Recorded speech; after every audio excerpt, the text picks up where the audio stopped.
Yo, what's going on, everybody? It is Eugene O'Neill, and we are back with another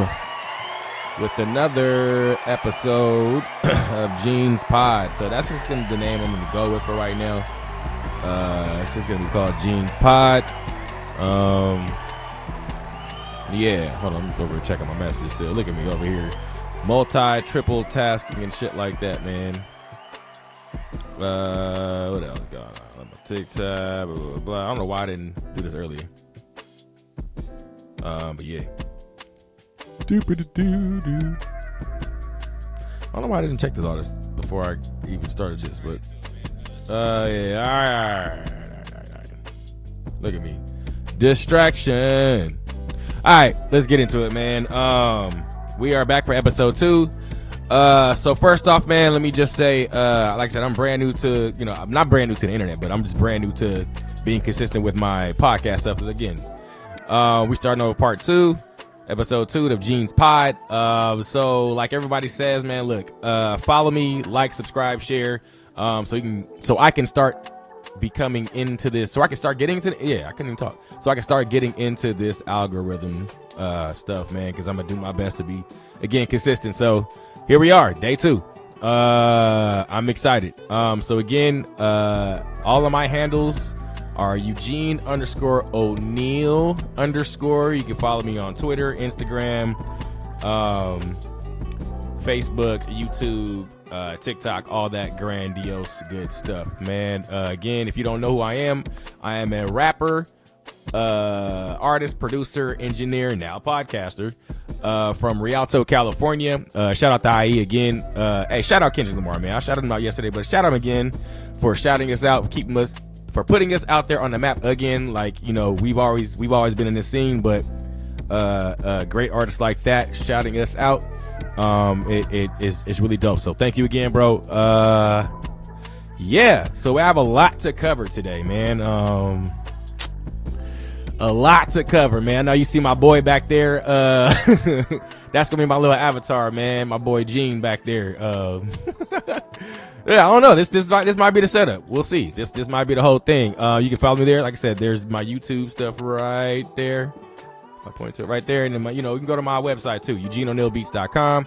You can find all my music. You can find all of my merch. You can find even these episodes. Because I will be I forgot to upload the first one yesterday, but I will be uploading these bad boys as we go along here. So let's just start off, man.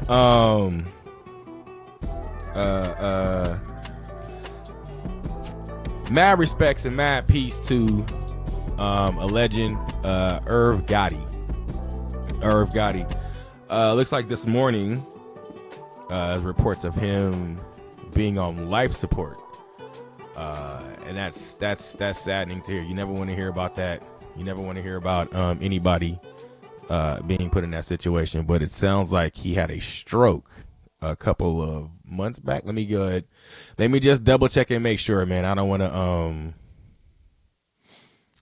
to say so. Yes, I don't want to give the wrong information. So yeah, so it looks like Irv Gotti allegedly is on life support after suffering a stroke. This is from, I got this from The Breakfast Club. So we're going to listen to what The Breakfast Club said about Irv Gotti. Give me a second. Bam. All right, so let's see what they got. We don't have confirmation of anything. There are rumors and alleged reports circulating that Irv Gotti, who I know is a friend to the room, is currently on life support. Now, this, from what is being alleged, is because of a stroke that he had that left him on the life support situation. And there have been a couple people that have just spoke out and just are sending him prayers right now. We don't have details. We don't have confirmation of anything, but we do know that Russell Simmons posted and talked about, he spoke to Irv not too long ago and gave him the number to a person that he wanted him to talk to about his health. He agreed that he needed the attention. He promised that he would come over to the resort Bali? Yeah, Bali, where Russell Simmons is. And a lot of people go there for health and wellness and undergo some tests and begin natural and medical treatments. So he said that I promised him if he came that he would, get better. So obviously Irv has been dealing with some stuff, and we know that the last time we saw him, it was when he was, walking on that cane, and there were reports about a stroke then. So Russell Simmons and a few other people are sending some love. We're sending love and just, praying for the best of him. Health is wealth, man. Take care of yourself, people. And we was talking, me and Charlamagne was talking. He's like, Irv is one of those ones, like Mike Geronimo, Ja Rule, Ashanti, DMX. He was the one that helped DMX in his career. Even Jay-Z helped Jay in his career when he was needed. Produced Can I Live? So he's definitely one of those ones. Resurrected Def Jam. Yeah, he sure did. Yeah. DJ from Queens, DJ Irv. So All definitely the prayer warriors to gather around and send it up. Yeah, man.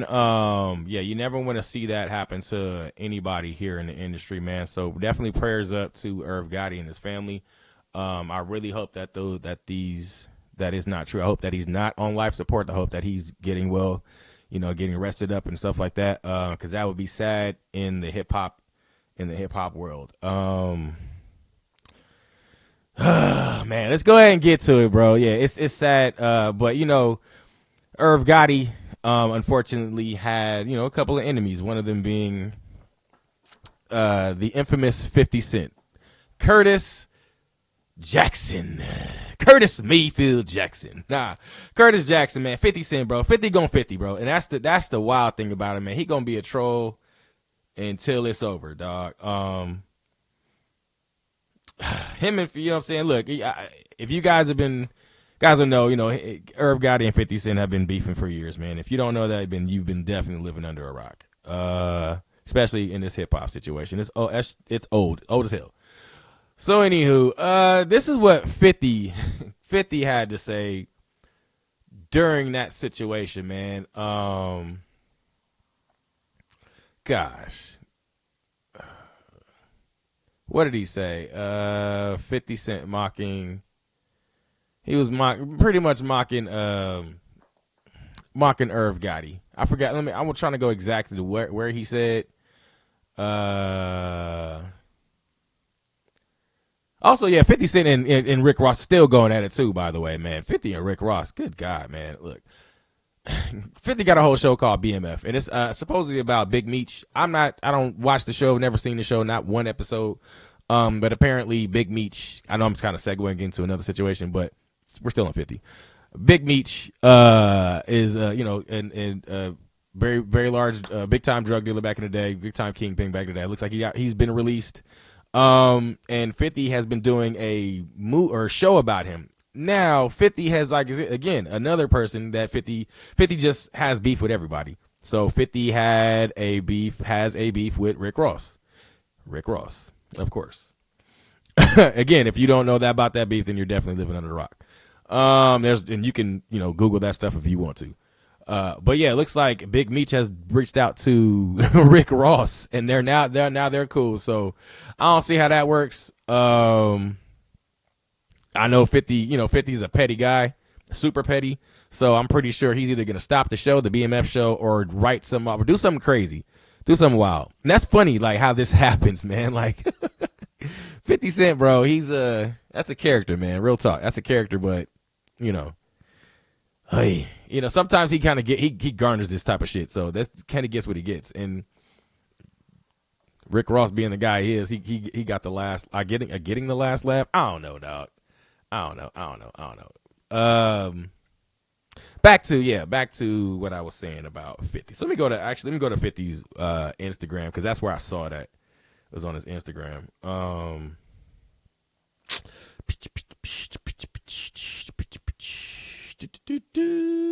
What did he say? 50 Cent.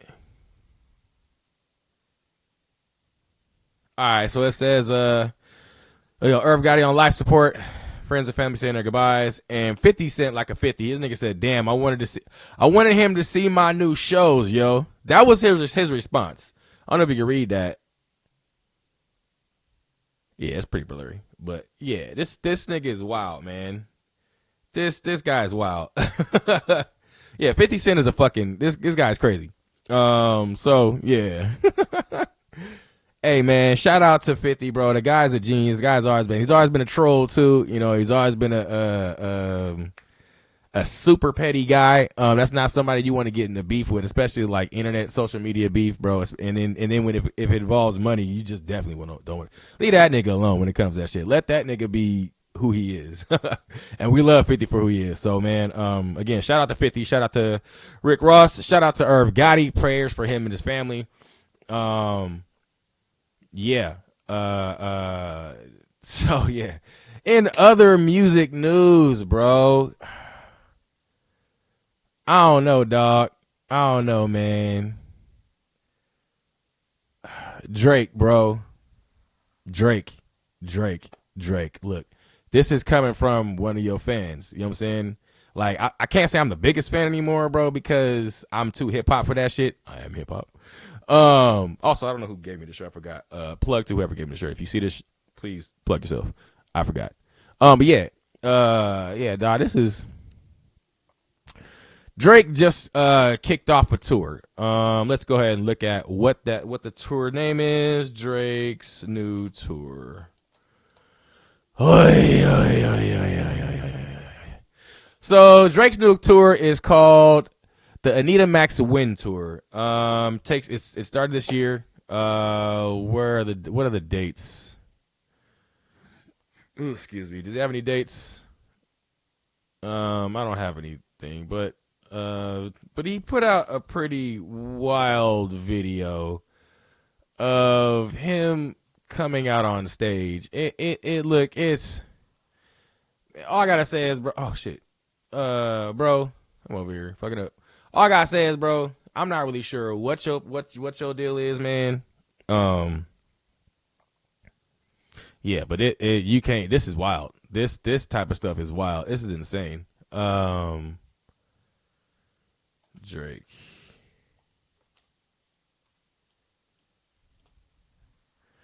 Trying to get to this tour.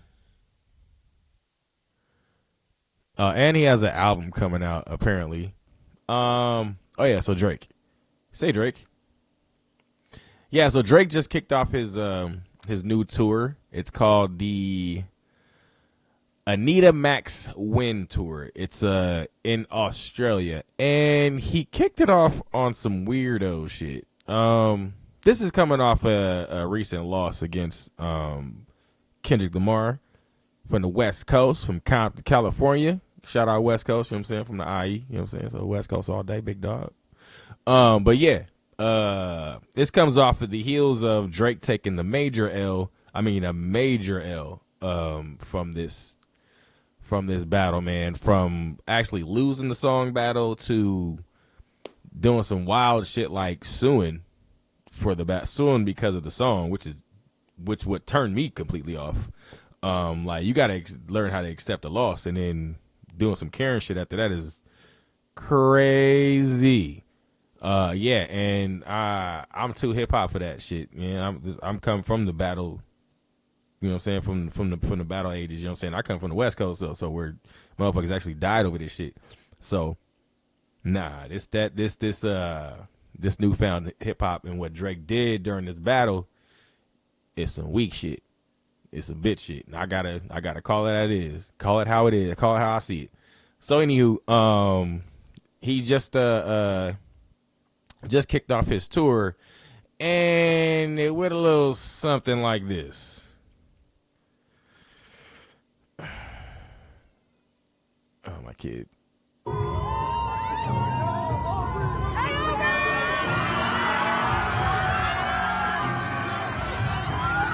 Now, oh my God. Now so I'd actually seen some of this before I did this, so doing some research.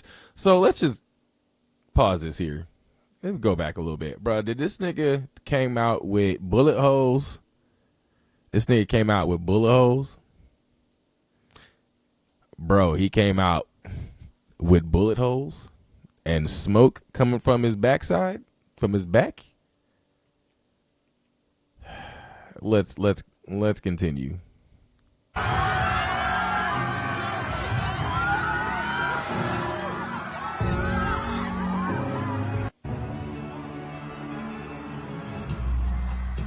Mind you, these are clips. Oh, and the audacity to place in what the audacity to for this to be one of the first songs that he comes out with. So the symbolism in all this. The gunshots, the smoke coming out of his back. Cause here, I don't know if you guys saw it. So let's start from the beginning. So see the bullet holes? See the smoke coming from his backside, from his back? Like, he got shot up that many times, you know what I'm saying? Like, so this is a classic weirdo stuff to where I guess he's saying that he took all those shots from so many different people, and he's still walking around with the bullets. I don't know, dog. I don't know. But he looks like he has a big ass crowd. I mean, per usual, it's Drake. What you expect? Like yeah. What you expect? They're in there in Australia, so they don't understand any of that type, any of this beef shit, any of this rap shit when it comes to, you know, the West Coast or anything from America. They just don't understand it. So he's still gonna have a crowd.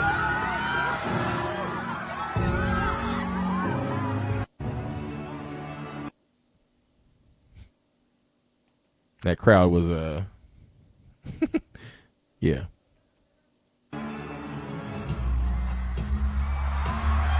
Still the audacity to play this song.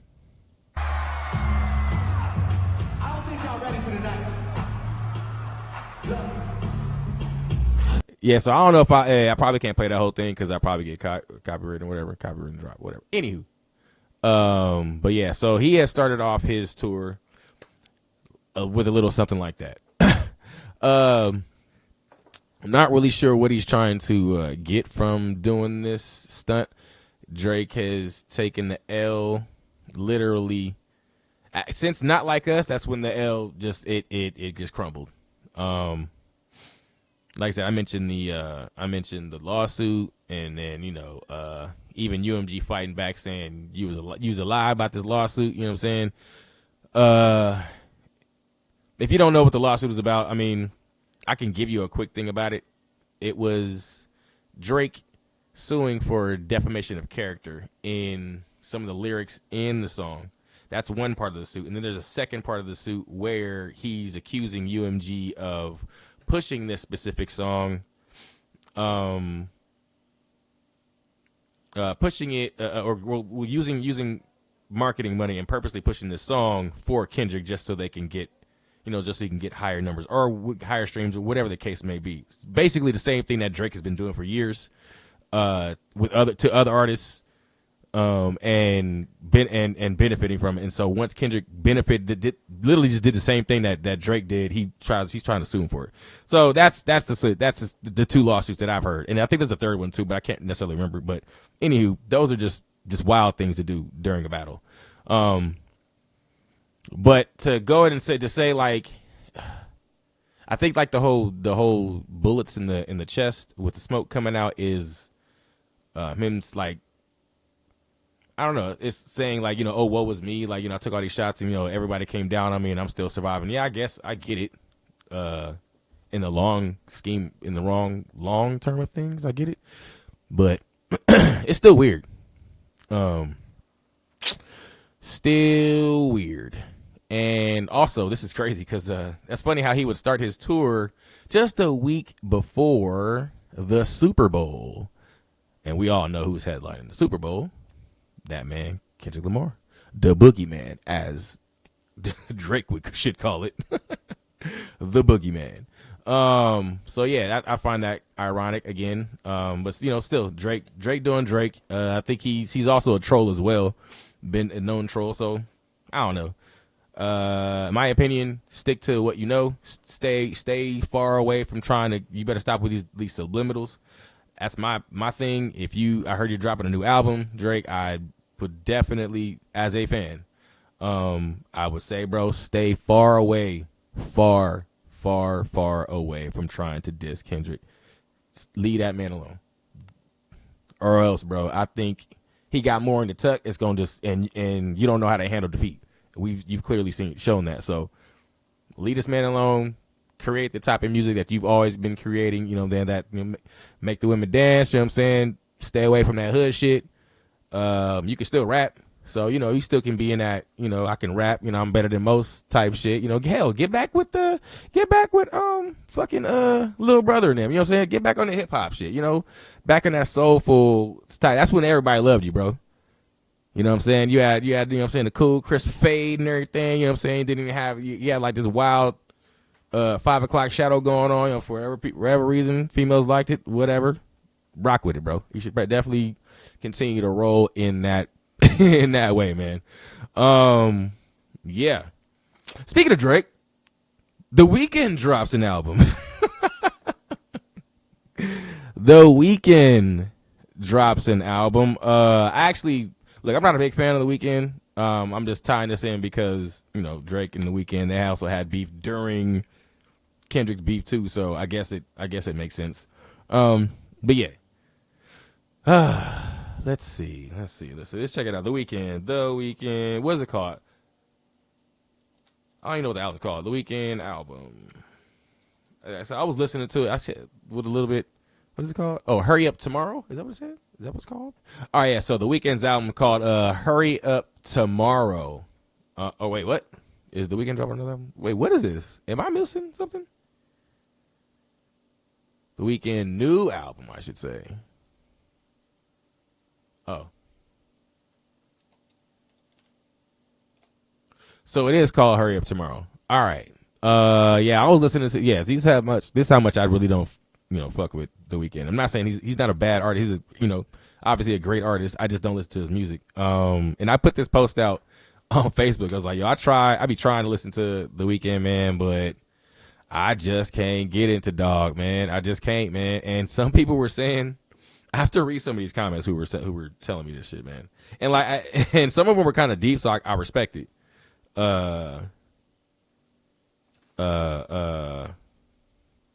So yeah, I respect it, but let's go here. It's on my Facebook too, so you can follow me there too. Eugene. Where's it at? Where is it at? Oh yeah, so I said I have tried to get into The Weeknd's music. I just can't. That it's just not for me. And so I got a lot of comments. Yes, a lot of people have kind of agreed. One person said he has only a couple of songs that I F with. Snow Child is one of them. I was like, yeah, that song's pretty cool. Then somebody was like, yeah, same, I don't fuck with him. Then my boy was like, you got to have at least 3 suicide attempts under your belt to understand his music, champ. And I started laughing. I was like, yeah. I was like, I'm only 1.5. No wonder why I ain't no hit yet. So this nigga was like, you 1.5, you have a point away from Rod Wave, fam. I thought that was funny. But yeah, so I guess this nigga be out here. I mean, I guess it's for... That's insane. I guess it's for... Sorry, I don't know whose phone that was. I guess that's for his music is for niggas who do drugs. Another one said, when he first came out, I felt the same way. Then that music at that time grew on me. Now I feel like it all sounds the same, and I should be doing coke while listening to it. That's crazy. That's insane. Another homie said, you don't do heroin, so you're not the target audience. You're absolutely right. I do not do heroin. Let me go ahead and pull up while I'm sitting here doing this, talking, I should just pull up the image of the album, huh? What is it called? Hurry Up Tomorrow.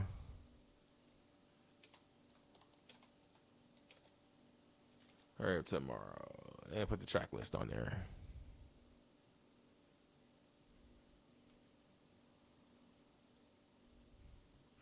All right, so Hurry Up Tomorrow. Actually, I'll give you a bigger screen. Hurry Up Tomorrow, man. That's what it looks like. Let's go to the track list. Will I be able to find it? Yeah. So where's the do they have who's on the album? Hurry Up Tomorrow. All right, I'll be able to see who's actually on the album. Went to Wikipedia, yada yada. I do.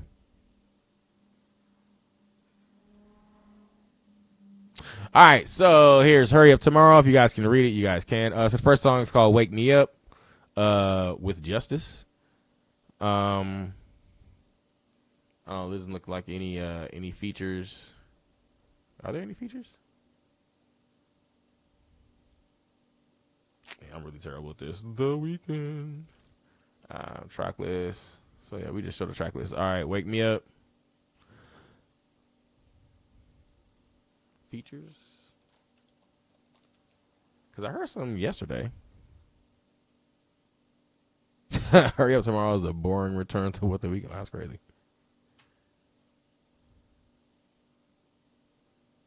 All right, so it'll say, I guess. Oh, all right, cool. So, Wake Me Up featuring with Justice. I don't know who Justice is. Justice is a French electronic music duo consisting of Garspard Agu and Xavier de Rosenay. I hope I didn't mess your names up. Apologies if I did. They're known for incorporating strong rock and disco influences into their music and image. Again, don't know who they are, but if you guys know who they are, great. Song called Cry For Me. Track 3, I Can't Fucking Sing.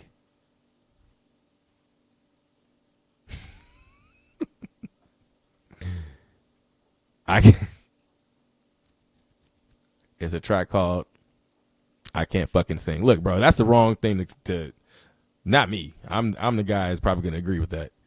All right. Let's keep it going. Next song is called Sao Paulo with Anita. Track 5 is Until We're Skin and Bones. Track 6 is Baptized in Fear. 7 is Open Hearts. 8 Opening Nights. Damn. He got 24 tracks. I was at 7. Or 8 Opening Nights. 9 Reflections. Laughing featuring Travis Scott and Florence and the Machine. You guys know who Travis Scott is. If you don't, Jacquees Berman Webster II. That is his name? Wow.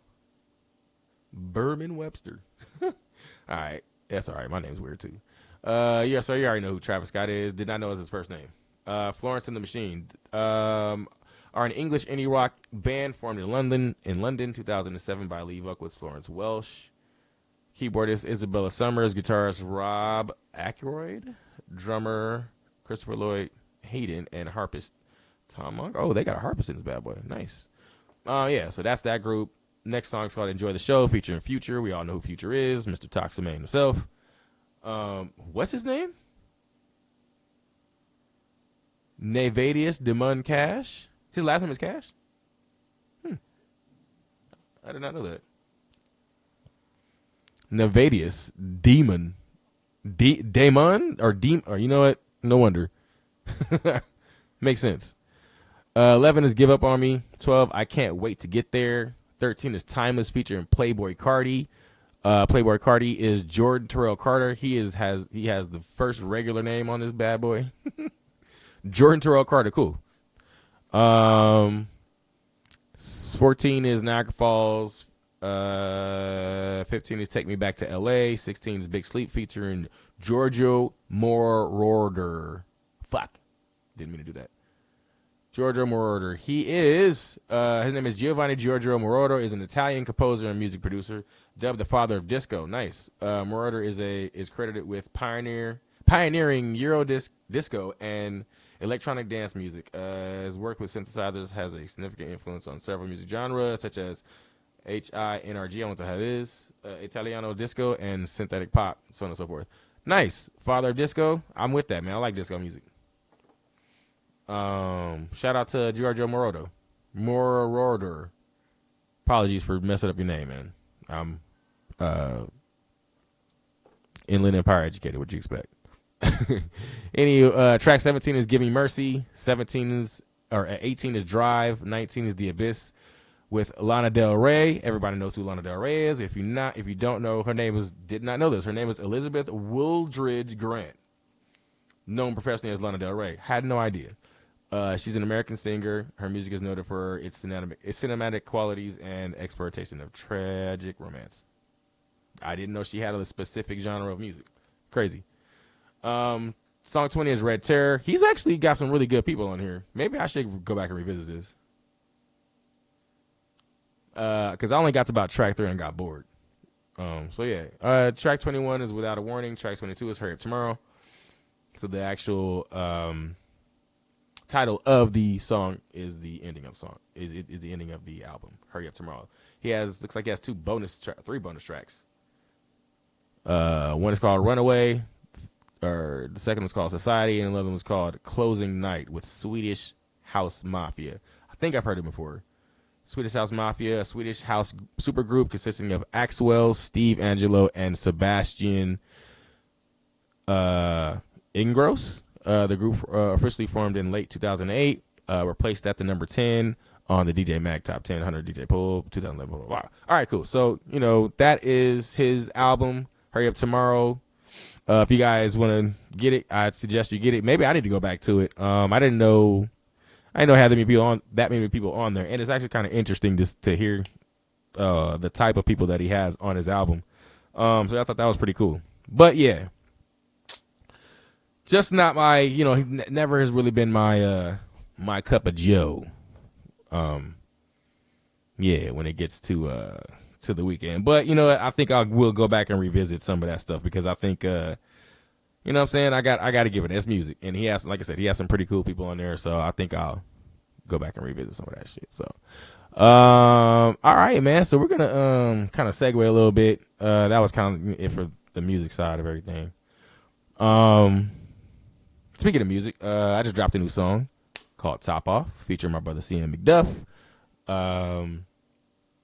Yeah, so here's a clip of it real quick. Yeah, he was clean with that roof gone. Moonlit on your chest, so slow drive with that lights off. A little turn from that Prosecco. Cloud 9 from that good smoke. She got good vibes in the mean though. She got thick thighs, she can rock boat. She a big flex, she gon' snatch souls when she ride by. Hating bitches get the side eye. You ain't tripping, sure they knowin' my art and women be the same, but too many games and now they get sidelined. You the one I put my pride by. I can see us in the big body doing big things, eating mangoes on the low tide up in Greece. Santorini be the dream, as long as we always in sync. I promise you we can do anything. I would do anything for you, but mutually we gonna have to agree. Put that pride up on the side and holding fires to the feet. I hope we can meet in the middle. I know you a freak. I got TLC playing. All right, so again, that was my song Top Off, featuring my brother CM McDuff. You can get it on my website, EugeneO'NeillBeats.com. It's right down below. Or you can get it from Bandcamp. Just type in Eugene O'Neill and you'll find it there. Or if you really want to stream it, go on Tidal. Type in Eugene O'Neill, you'll find it there. Okay. All right, so cool. Had to plug that in. This is like my second episode. I'm like already plugging in, you know what I'm saying, my own little commercial. So I think that's pretty cool. Anywho.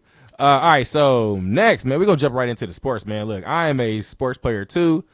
I used to play basketball back in the day. Well, not like professionally, anything like that, man. I was, grew up playing basketball out here in the Inland Empire. Shout out to the Johnson Center, man. If you know, you know. Shout out to the Johnson Center. I played for the Clippers and the Celtics. And everybody who sees this, you know what I'm saying, I'll definitely clip this out, too, so everybody sees it. But shout out to everybody who played during that time, man. In the 90s, it was really, really cool.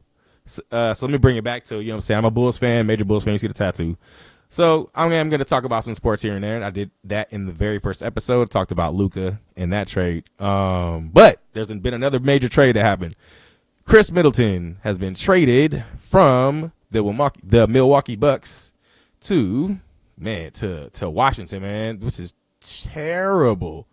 I feel bad for Chris Middleton, man. Like, I feel really bad for him. So he was traded for. So I'll read the whole thing. Mr. Shams, shout out to Shams. He is like literally taking over for Woj. Wojnarowski, man, with the Woj bomb. So now we got the new Shams bombs. If you know, you know. If you're a sports fan, you know who these two people are. Anywho. So Shams breaks this today about 6 hours ago. The Milwaukee Bucks are trading Chris Middleton, A.J. Johnson, and a pick swap to the Washington Wizards for Kyle Kuzma, Patrick Baldwin Jr., and second-round draft compensation. So, yeah, shipping. So I'll go ahead and put this picture up here. Bam. So, yeah, look, that's what it is right now. I don't know about that, man. I haven't really been following too much on either team just because, I'm a Bulls fan, although I probably should with the Milwaukee because they're in our division. But especially with the Washington Wizards, they're the bottom of the barrel type team, man. Like, they're just always in rebuild mode. I think that's just a place where players go to, for lack of a better word, like career ends or die off, or they just want to ship people off. You know what I'm saying? Like they're like lepers.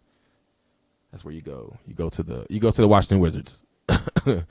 But yeah, so they sent Chris Middleton to the Washington Wizards. Chris Middleton is a world champion. He is how many All-Stars does Chris Middleton have? Let me just get Chris Middleton. Yeah, All-Stars. How many All-Stars appearances does Chris Middleton have? Oh, so he's a 3-time All-Star. He's a champion. Some say he should have won the Finals MVP for the Bucks, but it is what it is. Take a little sippy sip. So yeah, I think Chris Middleton was just coming off an injury, if I'm not mistaken. Let's double check that real quick. I'm not mistaken.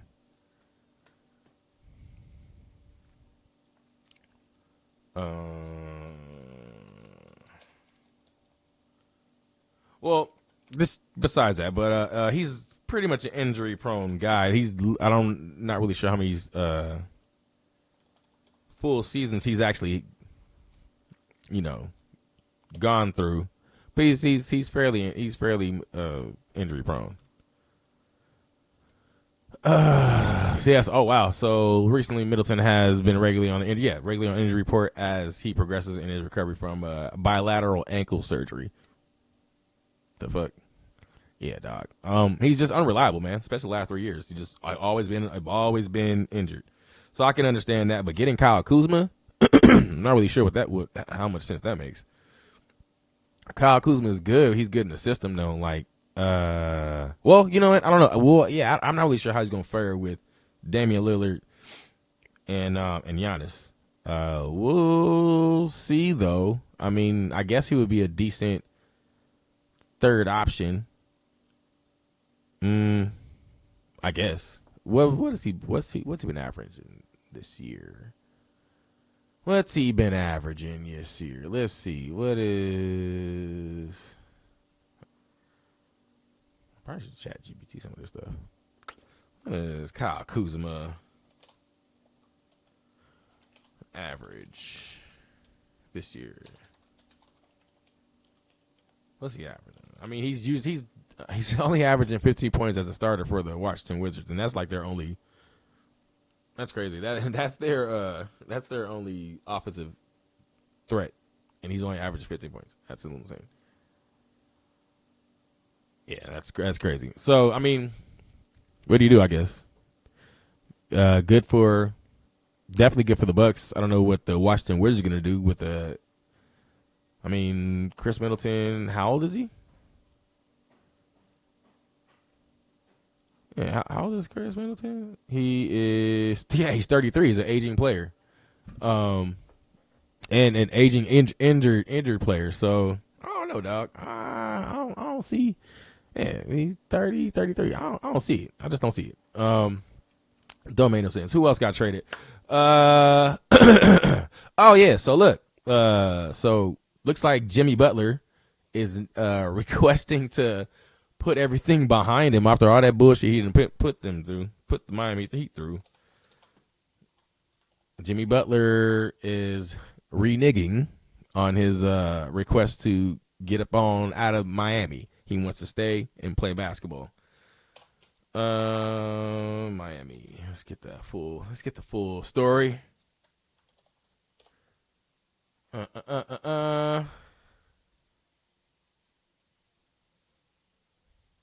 Yeah, it says Jimmy Butler could return to the Heat. Bam, bam. So I'm going to get this from Sports Illustrated. Excuse me. Excuse me. So here we go. Let's go ahead. We're going to read it all together. All right. That's Big Jimmy right there, man. Pause. Wow. Pause. Even with the recent suspensions, yeah, because Jimmy's gotten a couple suspensions for coming to practice late and then coming to a game late. this on some bullshit. I mean, Jimmy Butler's one of my favorite players, man, but he's also arrogant. He's arrogant as shit. So it is what it is, I guess. Yeah. So it says, even with the recent suspensions, there is now a chance Jimmy Butler returns to the Miami Heat. With his public comments and inactivity from the organization, many believe the relationship between Miami and Butler was irreconcilable.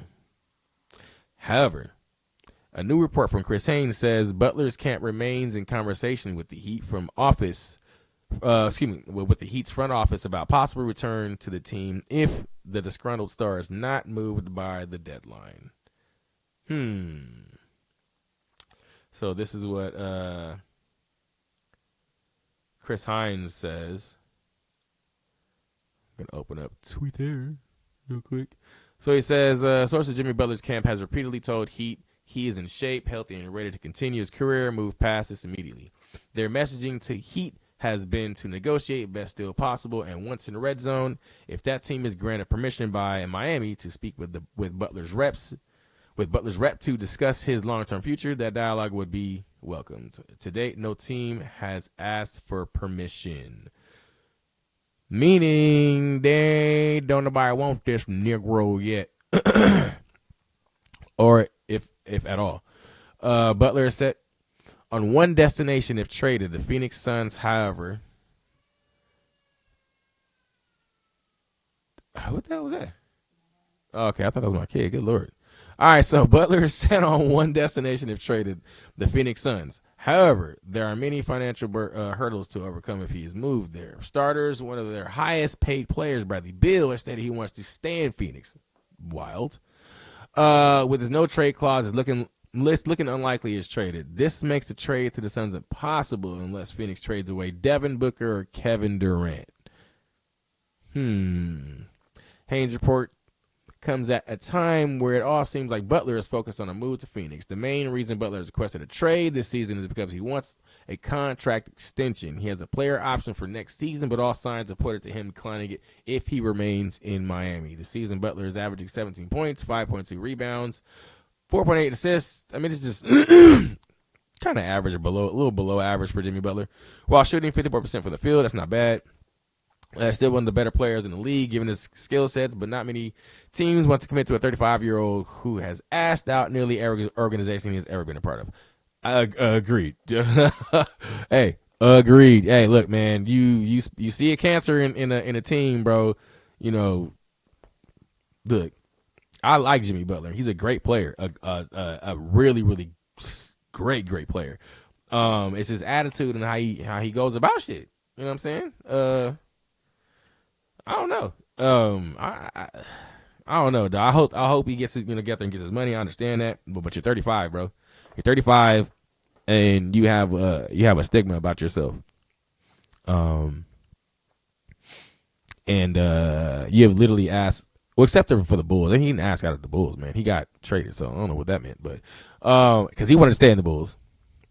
But anyway, yeah, he has a reputation of wanting out of teams and being a bit of a dysfunction during teams. If he deems these teams aren't playing to his liking or whatever the case is. So yeah, I mean, go see Jimmy Butler and Minnesota Timberwolves. Yeah, Karl Anthony Towns. So we'll just put that there. And now. So let's switch. So now also I'm hearing, because I first heard Jimmy Butler and Kevin Durant were talking, you know what I'm saying, to get on the same team. But now looks like Kevin Durant might be in talks with back to Golden State. Makes sense. Let's look it up. Golden State talks. Yeah. All right. Oh, okay. So this is what I heard this morning. Kevin Durant was, I don't know if Kevin Durant or if it's people or if there was a trade rumors involving Kevin Durant and Golden State Warriors, but that was a story that was coming up. But now I'm reading Clutch Points, and it actually looks on Yahoo Sports as well. So, but I'll read from Clutch Points. The Golden State Warriors have been aggressively pursuing a trade for Phoenix Suns All-Stars Kevin Durant leading up to the NBA trade deadline, which is I think the 6th, so it's a couple of days, or tomorrow. Trade deadline is tomorrow, yeah. Despite ongoing communications between the two teams, Durant has made it clear. Let me show you guys what I'm reading. Durant has made it clear that he holds no desire to reunite with the Golden State Warriors, according to Shams of ESPN. League sources with direct knowledge of the ongoing trade conversations have confirmed Durant's intentions to remain in Phoenix past the trade deadline. As a result, negotiations between the Suns and Warriors are done. Durant will not be returning to the Warriors to play alongside with Steph Curry. I thought they were gonna. They said I heard that blooming too, so I wasn't sure what was going on. Shit was kind of crazy. Whatever. I guess here's another part of this. Over the last 48 hours, the Warriors have held extensive trade talks with the Suns and Miami Heat. So Kevin Durant and Jimmy Butler, and Andrew Wiggins, or about a potential 3-team trade, which would involve Durant, Butler, and Andrew Wiggins. Crazy. Although Golden State knew of Durant's reservations about a potential return, they still held significant interest due to desires to get Curry, another superstar, to play alongside. So they're trying to get an old-ass Curry to get another ring. That does not look like it's going to happen. I think Curry's just going to ride off into the sun with 5 rings with the Warriors, as he should. So, yeah. What it says, while the league-wide speculation surrounding a Durant-Curry reunion was growing, the Warriors are no longer involved in these trade discussions. At the same time, the Heat and Suns continue to discuss real scenarios that involve Durant and Butler, sort of said. Durant remains happy in Phoenix and would prefer to stay there with the team to the conclusion of 24-25 season. With less than 24 hours until the 2025 NBA trade deadline, Durant will either remain with the Suns or be involved with another blockbuster trade that sends him to Miami. Yeah. I don't know if I want to read the rest. Well, it's the last paragraph. Damn, that's a lot of shit going on. I don't want to read all that. Anywho, yeah. Well, that's a lot. Again, I thought, some of those trades might have been happening, but, it's not. It's not happening. So, I hope those two brothers, I like Jimmy Butler with Miami. I hope he stays there. And Kevin Durant, I hope he stays with the Phoenix Suns too. I don't believe either team is going to win a championship this year. And also, this year is kind of crazy since, let's go ahead and segue. Now I'm segueing into Lakers. Because now the Lakers now have Luka Doncic, and Anthony Davis is over with the Dallas Mavericks. Now, I don't know. I know the Mavericks were in 8th place when they made that trade, and then the Lakers were in 5th place. And then I'm not sure. I don't know. For me, there's no leadership over there with the Mavericks. They have Kyrie Irving. They have Klay Thompson, and they have Anthony Davis. Who else is on that roster that I can, think of off top of my, or I can't think of off the top of my head. Just go to the teams, but just those 3. Just to start, we'll just go with those 3. They have those 3. They have Jason Kidd as the coach. The only leadership I see is just the head is the coach.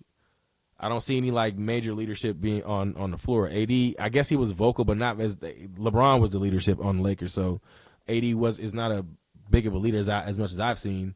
Kyrie, we know with different teams that he's been, he's not big on leadership. He's kind of terrible at it. And then Klay Thompson, what I'm saying, he's never really been a leader either. He's always kind of been a guy who a very good soldier, a very good person who just understands, follows the rules, knows where his place is. I guess I don't mean to say it like that, but he knows where he fits in when it comes to his role on the team. So I just don't see any major relationship or major leadership when it comes to that to the Dallas Mavericks. I mean, they're going to be a good defensive team when you got Klay and who else is on the team? I got to really understand who's on the team. We're not bullshit. Teams, let me go to the Mavericks. Yeah, who's actually on this team? Get the roster. All right, so they got Max Christie. That's not bad. Oh, that's right. Yeah, he came from the Lakers. Okay. Defense at the defense. Spencer Dinwiddie, also a good defender. Kessler Edwards, not big, not don't know much about his game. Dante Exum, man, that dude right there, bro. He was a phenom before coming into the NBA. It's unfortunate he didn't pan out the way that we saw him, but I mean, still a good, decent player. These are all tall players, by the way, too. These are long pause. So these guys are going to be good defenders. Kyrie Irving, he's not a defender. He can defend. And you've seen him get down there when he really got to. But I mean, Kyrie Irving's an older player too, 31, I think. Yeah, 31 or 32. Yeah, 32. So he's getting up there too, and he's more of an offensive player, offensive guy. They got Caleb Martin, which is good. Excuse me. Caleb. Oh, and PJ Washington. Oh, they got a solid defensive squad. I'll say that. I'll say that. And they got a solid offensive squad. You know what? I'll take that back. I think Mavericks will be decent. Daniel Gafford. Oh shit. Yeah. Okay. Let me take all that back. They're gonna be a really good team, actually. Damn. All right. No, that was a good trade. I mean, for the look of it, that was a good trade. Now talking to other Laker fans, they don't like this trade. Because they got Luka. And who else did the Lakers get? Lakers. Who else did they get? Who's their roster? So they got Luka. Oh, that's where they got Maxi Kleber. Yeah, they got Max Kleber. He's a dope, good defender, man, and a good mid range. And they got Markieff, but got one of the Morris twins. Yeah, he's a good beast on defending. My only thing is they're a little small. They don't have any height. And then the Lakers are definitely known for height. They got no height. They got no height. That's crazy. They don't have any reliable 7-footers. They got a 7-footer, but he don't look like he like a G League player. What's his name? Christian Coloco, open and well. Who is this kid? Oh my God! Look at this nigga. Who is this man? No, y'all got to get the open imaging. Who the fuck is this? Yo, this guy is wild looking. Holy shit. Shout out to, what's his name? Christian Kalunka? Good God. That nigga. God damn, that nigga ugly. I'm sorry. I don't judge, bro. I don't, and intrusive thoughts. I couldn't help it. Good God. All right, man. Let me get off his Jesus Christ. Okay, yeah, but that's the team. I don't know. I'm not sure the Lakers, but okay. So I know this move was a long-term move. This Luka going to the Lakers. Man, they thought AD was going to be the franchise, but he's 33 now. Hasn't really shown he wants to be that number one. He's always been behind LeBron. So yeah, I'm not really sure. Well, obviously I'm not really sure. But obviously, what they didn't believe in anymore. They saw the future in Luka Doncic, which is smart. Luka Doncic, he's only 25 years old. He just came from the finals last year. He's the only person that averaged 30 plus in a playoff series is Michael Jordan. You know what I'm saying? So this kid Luka Doncic is the future, which is dope. I really think that's the smart thing that the Lakers did.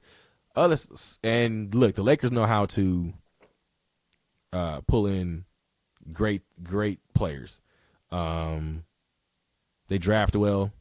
And people want to come to LA. Everybody wants to come to LA. So yeah, man, the Lakers have definitely done a good job. They're not gonna do shit this year. But yeah, they're gonna do great in the coming future. So shout out to them. What is the status right now? Standings. What are the standings, everybody? So where are the East? The Cleveland Cavaliers are number 1 in the East right now. You got Boston right number 2, New York number 3, Indiana number 4, Milwaukee 5. We'll see how that's gonna look. Milwaukee, with their change up. Detroit 6, Miami 7, Orlando 8, Atlanta 9, and Chicago 10. Wild how Philly is out of the playoffs or play-ins if they were to play tomorrow or today. Then Brooklyn, Toronto, Charlotte, and Washington. Jesus Christ. Yeah, they've been last place for years. It doesn't make any sense. They need to change up ownership or something. We'll get to the Bulls in a second because their trades just don't make no damn sense. They're about to be like the Washington Wizards. But the West Coast, you got Oklahoma City number 1, Memphis at Grizzlies at number 2. They're good, man. I'm glad they bounced back, man. Look, they were trash last year. You know what I'm saying? All because with Ja being in or Ja having to serve that suspension. And then he got injured at that. So they were just, that was a wash last year. But this year I'm glad that they have bounced back majorly. They are number 2 in the West. So yeah, that's a big up to Ja and all that. He stayed focused. I love it. I love it, man. Rockets are number 3. Rockets were terrible at last couple years. Man, they've been balling out. This kid named Jalen Green. Was his name Jalen Green? This little young phenom roster. Where is this kid? Yeah, Jalen Green. Yeah, this kid is something to be reckoned with. 22 years old, beast. He out there doing his damn thing, man. So shout out to him. Shout out to Jalen Green for sure. That kid ain't scared of shit. I love it too. Tough little motherfucker. Number 4 in the West is the Nuggets. They bounce back. Lakers is 5, like I said. Clippers is 6. Minnesota is 7. Sacramento's 8. They're about to be beasting, man. Shout out to my boy Zach LaVine. Zach LaVine back with DeMar DeRozan. That's gonna be great. Really dope. Then you got 9, the Phoenix Suns. Golden State Warriors 10. Man, fall from grace is crazy. Then after that, you got the Mavericks below them. That's interesting because before Luka got traded, that they're out of the plans with Luke. So yeah, maybe that might have been a smart move. I'm not sure. Still, I mean, there's no leadership then, so I don't know. I don't know. Like I said, on paper the team looks good. They're very defensive minded. So and knowing Jason Kidd, he's a really, really good coach. So hopefully. And then you got San Antonio. Just got De'Aaron Fox, so De'Aaron and Wemby. That should be pretty cool. The Blazers, the Pelicans, man, they need to just offload with the Pelicans. And then the Jazz after that. Jesus, the Jazz, boy. The fall off. Pelicans and the Jazz, the fall off. It's insane. They need to trade some, get them players out of there, man. Zion don't want to be with the Pelicans. Ingram don't want to be with the Pelicans. Get them all that. Get them out of there, man. Come to the Bulls. So yeah, let's go back to the shitty Bulls. So look, the Bulls just did. This is my last on the NBA too. So the Bulls, terrible trade, man. But I mean, I know they were just trying to offload Zach LaVine's, but bro, we got 3 players who collectively don't even score 20 points a game. Collectively, don't score 20 points a game. Like we got rid of one player who collectively scores over 20. He's 25, 26 points a game. One of him is that's insane. Isn't even 3 of what we got back. We got 3 him and three journeymen and one of our picks back from the Spurs, a first round pick from the Spurs. So I don't know, man. Bulls are back in tank mode again, per usual. They're definitely gonna get rid of Lonzo. Why they picked up Josh Giddey is insane. Why they still have Vucevic is crazy, but they picked up Josh Giddey. I don't know, dog. I don't know, man. I don't know what the fuck they thought they were gonna do. Yeah, this is just Bulls are just a wash. They're definitely just living off the past. And we need new front office. That's just it. We need a new front office. I don't know who the who's our front office. God damn. Bulls front office. Bulls front office. Is it still front office? Yeah, Michael Risendorf, fuck you, man. I hate you, bro. Like you just making up this damn he's tearing this team, man, and all their like fans apart, bro. Just gosh, just terrible stuff. CFO of the Bulls, Kieran Keller. Who the hell is this?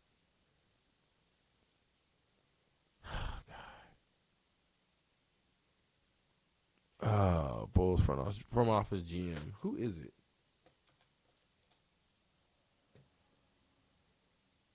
Mark Eversley? Who the fuck is this guy?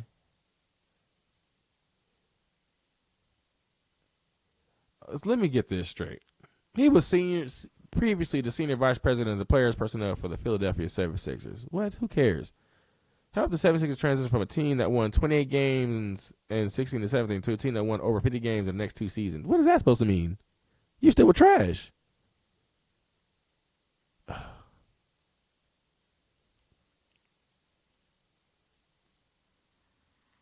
Oh, so executive vice president is Arturas Carnivarvis.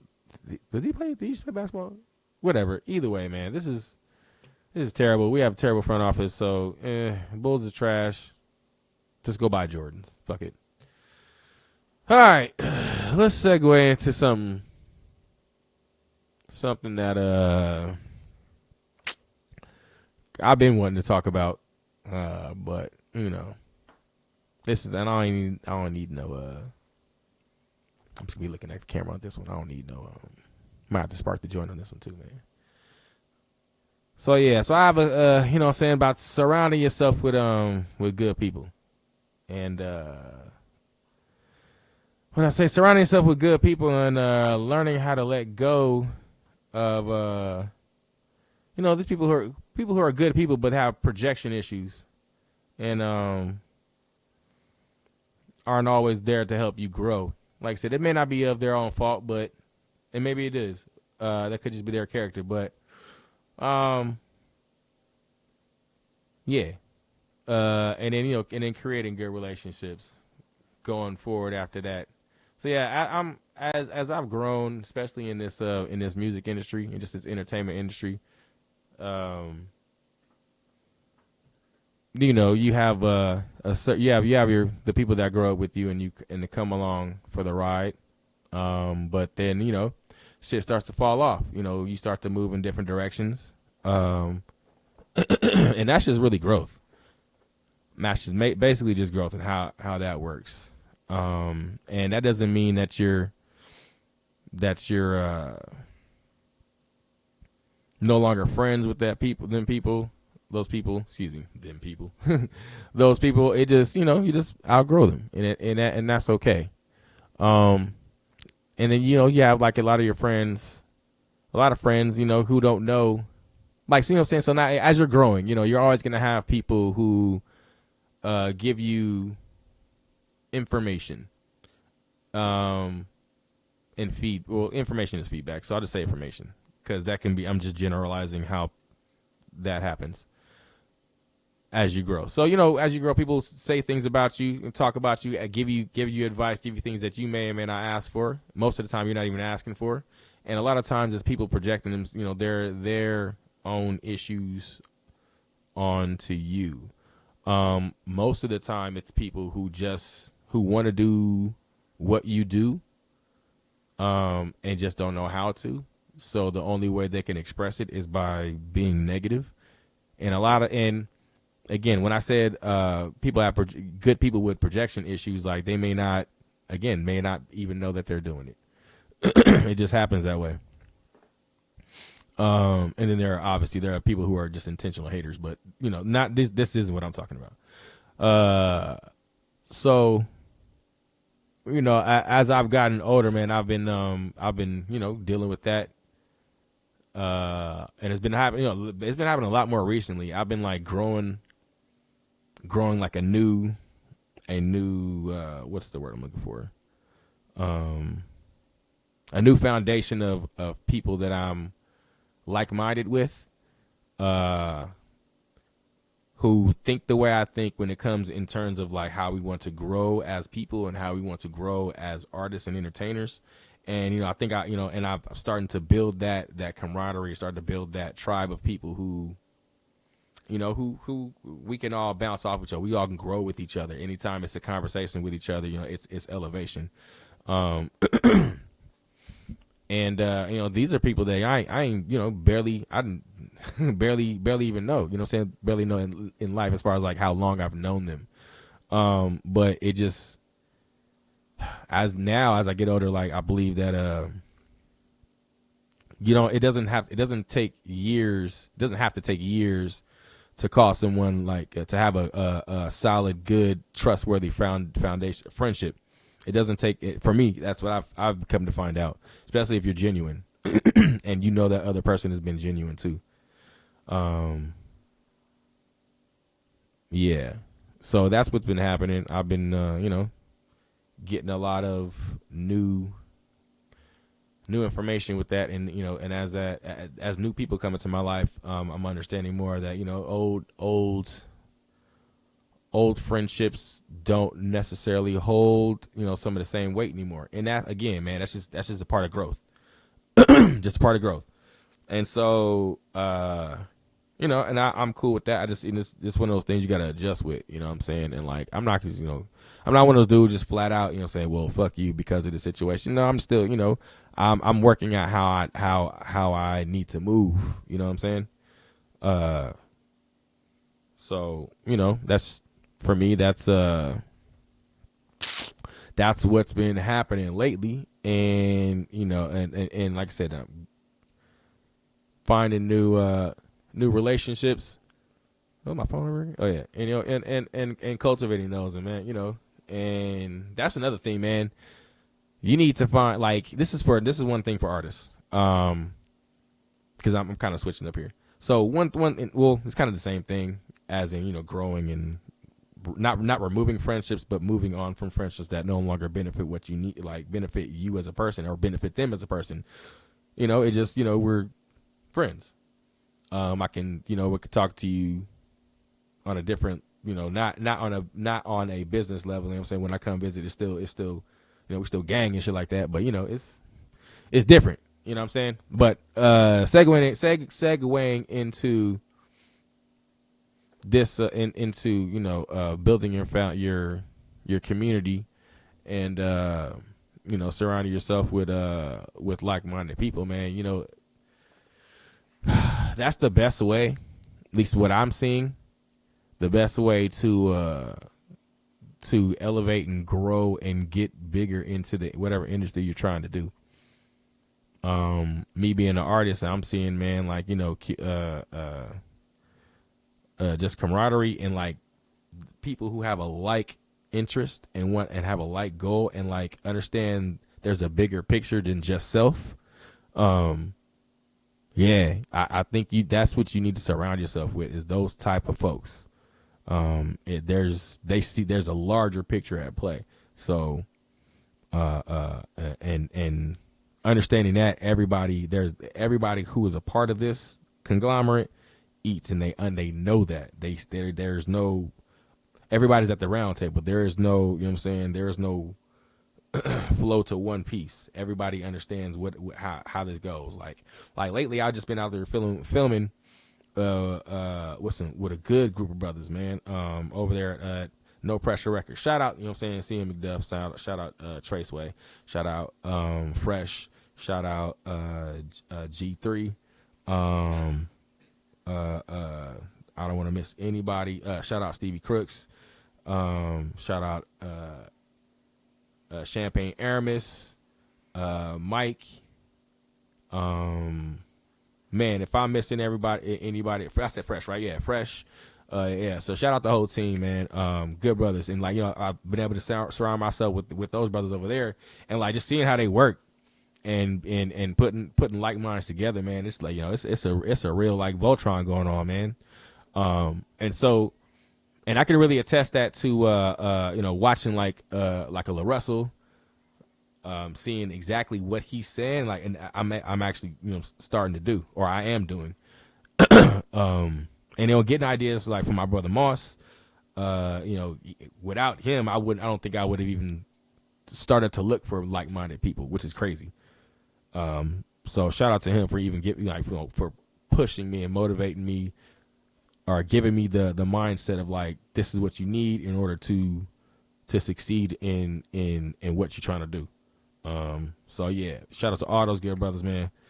Yeah, that's the community I've been building. Like, Moss has been my dog for years. Like an OG for me for years and years, man. You know what I'm saying? Just me watching his growth and how he moves, and I'm saying, him giving me game and shit like that. So it's like, he's always been in my corner. But him, man, actually, seeing the growth of what's going on, I think was the catalyst for him to like, all right, man. So here's some game, and shit. 1 hour and some Laportier, bruh. I got the info, and like I said, and Voltron with no pressure, and my brothers over there. So I said all that to say, man, just get you a group of like-minded folks, like-minded people, so you guys can grow together. Money is not always is not gonna help you guys grow. If you guys are constantly looking for money from each other, from a group, it's just not gonna work. You know what I'm saying? Like, you guys have the talent, and yeah, you guys have the talent and the manpower. You guys shouldn't be trying to ask each other for, oh, well, you know, I make beats. Well, you know what I'm saying? Since you guys are in a group, but you shouldn't have to pay for those beats or stuff like that. Like, work with each other so you guys can push each other, and then the money will come later. That's just the philosophy like that I see, and the philosophy that I've seen. Russ, you do it. I've seen, you know what I'm saying, the majors, the people who understand like there's a bigger picture in play. TDE, who else? Dreamville, these brothers, right? All these people who understood the bigger picture, and you see where they're at. So yeah, surround yourself with people who understand what you're trying to do. Yeah, because it's hard. It's hard doing it by yourself. It's why did I? That's wild. And did it again. That's crazy why I did that. So yeah, surround yourself with those type of folks and cultivate those relationships, and yeah, and then weed out the bullshit. You know what I'm saying? Hold accountability with your folks, with your homies. You know, and if people in your circle can't take responsibility, then, you know, the old saying, man, you're only good as your weakest link. And so, you know, understand that and move forward, I guess. So let's go ahead and jump into something that I find to be very, very important, just to me. Not just to me, but like it's an issue nationwide. And it happened on Sunday, or it's not an issue. So Sunday there was peaceful protest around the nation, and I think maybe even around the world, but more so around the nation, the United States, for the deportations of our Mexican brothers and sisters. Who have come over here. Some may have been illegal, and a lot of them have been legal, but have come over here to seek asylum. And if you guys know what that means they come over here just to live. Asylum does not mean in a insane asylum. Asylum, if you want to look up the word here. Matter of fact, if people are watching, I'll help you guys out. That way, you know, I'm not lying. And, you know, the liberal left, whatever the fuck, isn't lying. So, seeking asylum. If you are eligible, as a matter of fact, here's the actual definition from the U.S. government. If you are eligible for asylum, you may be permitted to remain in the United States to apply for asylum affirmatively or definitively. So even the United States, and crazy how the person who's assumed presidency is crazy. Doesn't understand this, but you know, just people who want to find themselves, they want to live in this country without having to deal with to deal with the hardships of the country they're coming from. So there were protests all around the nation with our Mexican brothers and sisters, Mexican Americans, who are being deported illegally, in my opinion, even to the Constitution. They're being deported illegally, which is insane, and which is going to terribly mess up our economy, because they work in they work in the fruit fields, They're the warehouse workers. They're the ones who be out here, saying, who really make this country work or run when it comes to, the economy and how we get our food sources and shit like that. So, yeah, sorry. That giggle wasn't from me. So that's a terrible, as we're talking about this, a giggle came out. So apologies. Where was that? So yeah, I think it's a really fucked up thing. And you know how look. So it looks like there was 60% of Mexicans in America who voted for Trump. Yeah, you guys voted for your own demise. I get it. But that's playing on your ignorance. And a lot of people who they're not into this type of stuff, man. So they don't really care. All they gonna do is, listen to what they hear, what sounds good to them. They don't want to read none of this shit. They just want the shit. They want to live in here comfortably. So if someone, like Trump, who is just a straight up liar, avid liar, a really good liar, I guess. And they listen to that, they don't know if he's telling the truth or not. And then when you got people who don't share the same interests as them, sometimes who are trying to, give a little information like, yo, I can help you understand this. They don't care. You know what I'm saying? They like what they like and they go on about it. So, voting against your own interest ends up happening like that way. And it's happening. Everything he said, and that's the other side, man. They weren't listening close enough because everything he said he was going to do, he's literally doing. So the deportations are happening. People who voted for Trump are being deported. They didn't believe he was going to do it. He's doing it. And people are protesting about it. Now, look, I have been one of those people who like, well, hey man, you kind of voted for your own shit. But I'm not an asshole about it. I'm like, man, you don't. It's terrible seeing people being deported. It's terrible, especially the ones who didn't vote for him. I feel bad for them the most because they had nothing to do with this. You know what I'm saying? They knew they saw the writings on the wall. They was trying to stop this shit. So I feel extremely bad for them, and I do feel bad for those who did vote because they didn't understand. So it's a shitty street, however you look at it. And like, if you're any decent human being, like, you can't think that this is okay.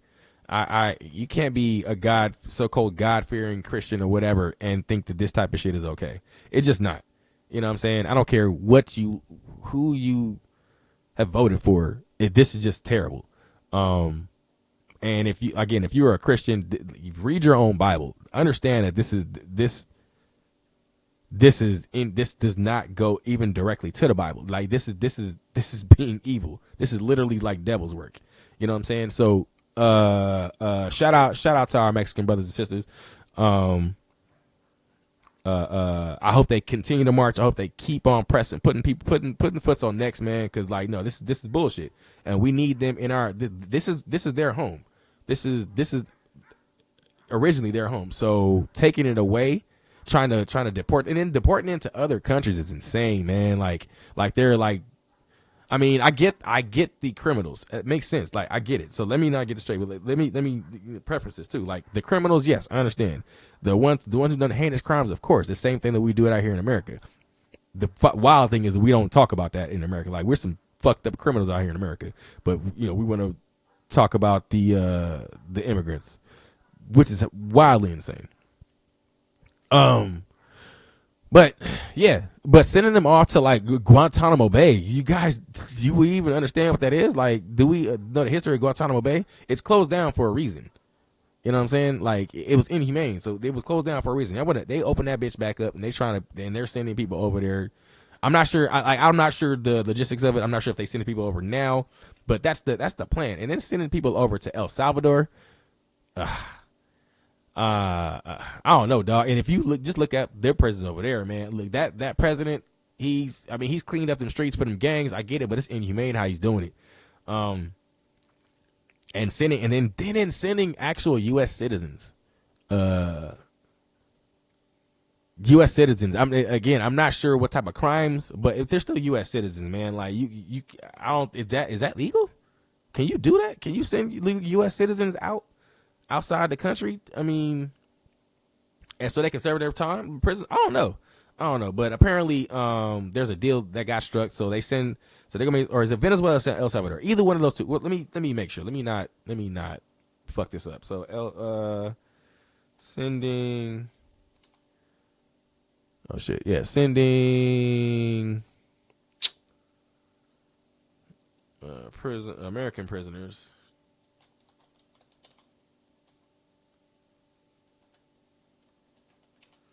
to El Salvador. Yeah, this is crazy.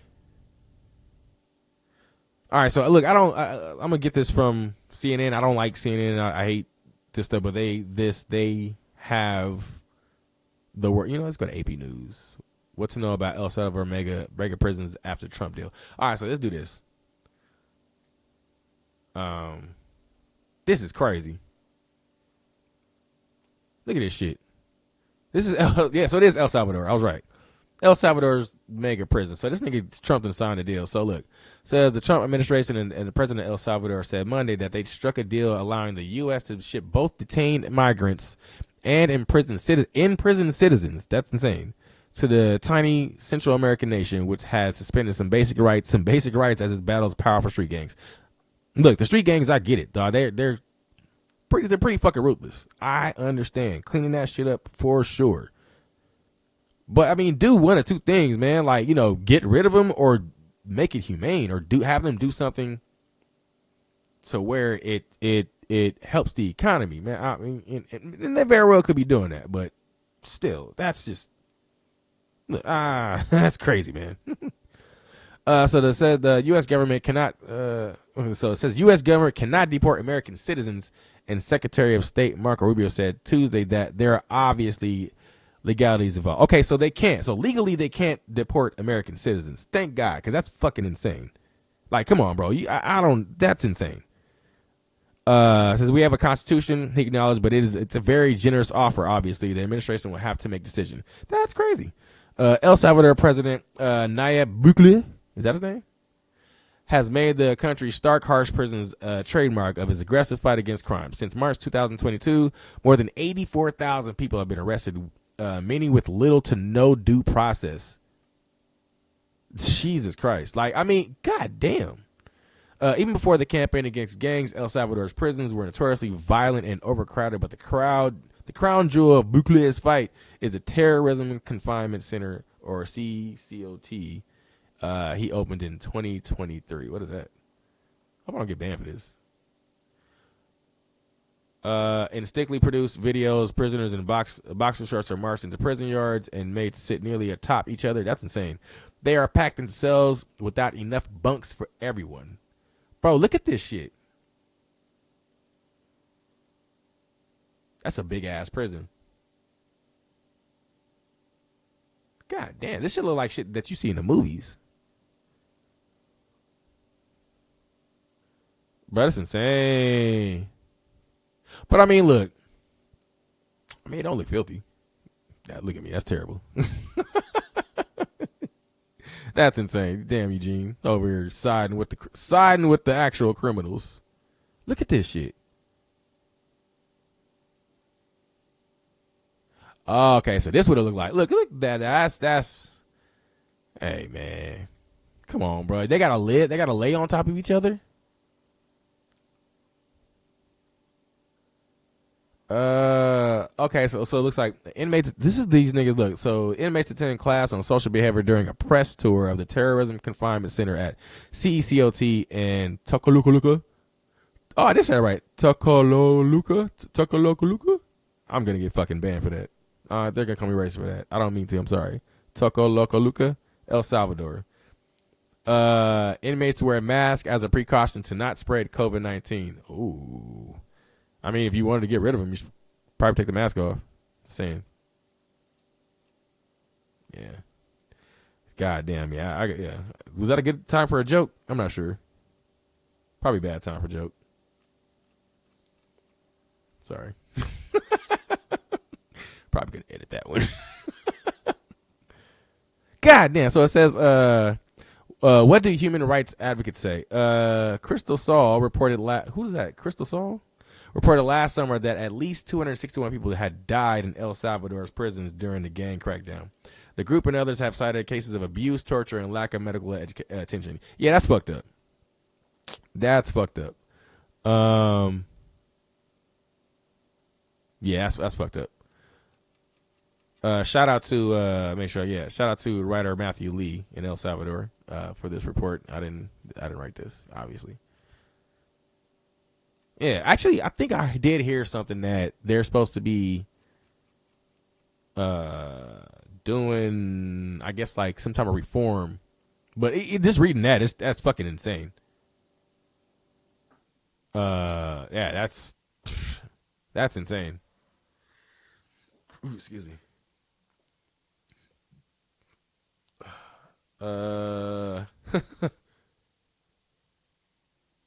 Yeah, actually, I wanted to look into the El Salvador prison reform system. Oh, first thing it says, worst of the worst.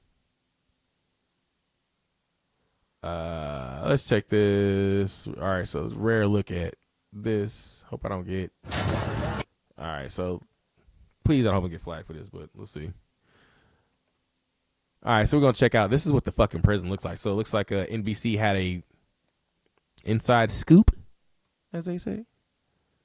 Let me turn this joker down. A late-night visit in the heart of El Salvador. Telemundo cameras are given rare access to Latin America's largest prison. Inside this mega prison, you'll find some of El Salvador's most dangerous gang members packed into massive cells, towers of bunk beds, and what looks like... Hey, look, I'm not saying these guys don't deserve to be in prison. Good God, these niggas is tatted up from dome piece to foot piece. That's crazy. Yeah. I'm not saying these guys don't deserve to be in prison. I'm not saying it at all, but I mean, these are humans.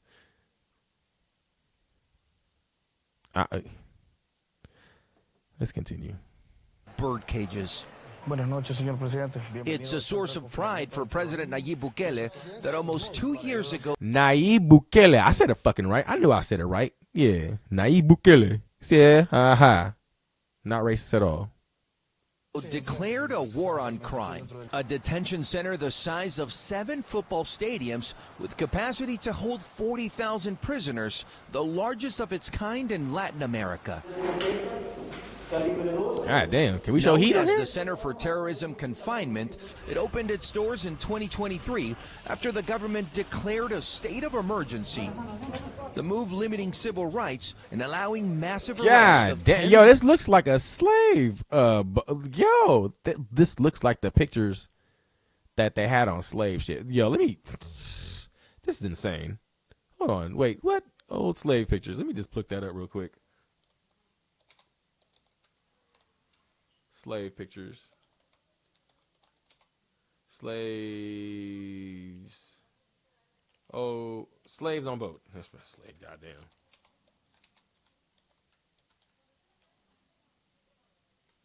African slaves on boats. Yeah, look at this shit. Look at this, shackled. Wait, you trying to tell me this don't look like that video?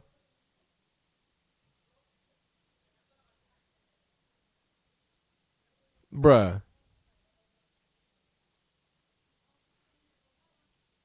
Oh my God. That's insane. Oh, this is modern day slavery. Of thousands of gang members. Aquí están esos sujetos que ocasionaron tanto luto y dolor en una sociedad. The director says the detainees have to sleep on hard surfaces to avoid giving them mattresses that could be used to hide objects. Their diet consists of simple meals that repeat every day. Frijol, arroz, un huevo duro en la mañana. Bro, they only feed them beans, rice, and one hard egg in the morning, bro. That has got to be a it absolutely smells like garbage in there. Oh my goodness. Those they're literally walking bombs. Walking fart bombs. God, that's all they give them?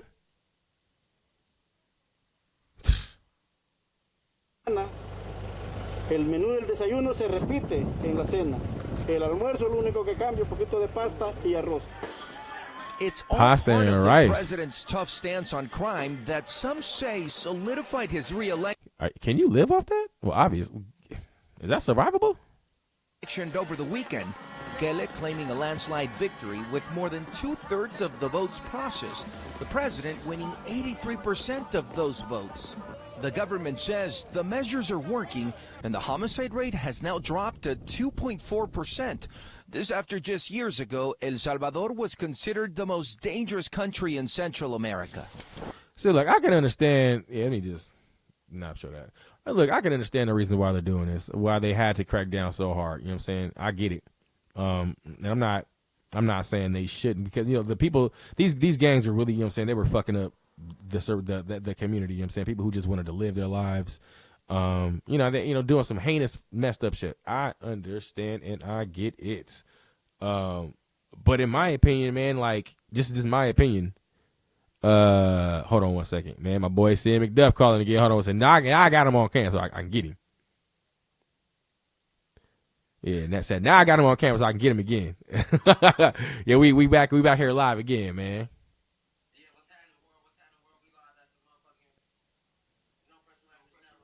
No pressure, man. Most step, bro. I got you, bro. Yeah, give me I'm almost done. Give me like 30, 40 minutes. All right, my dog. Yup. Peace, bro.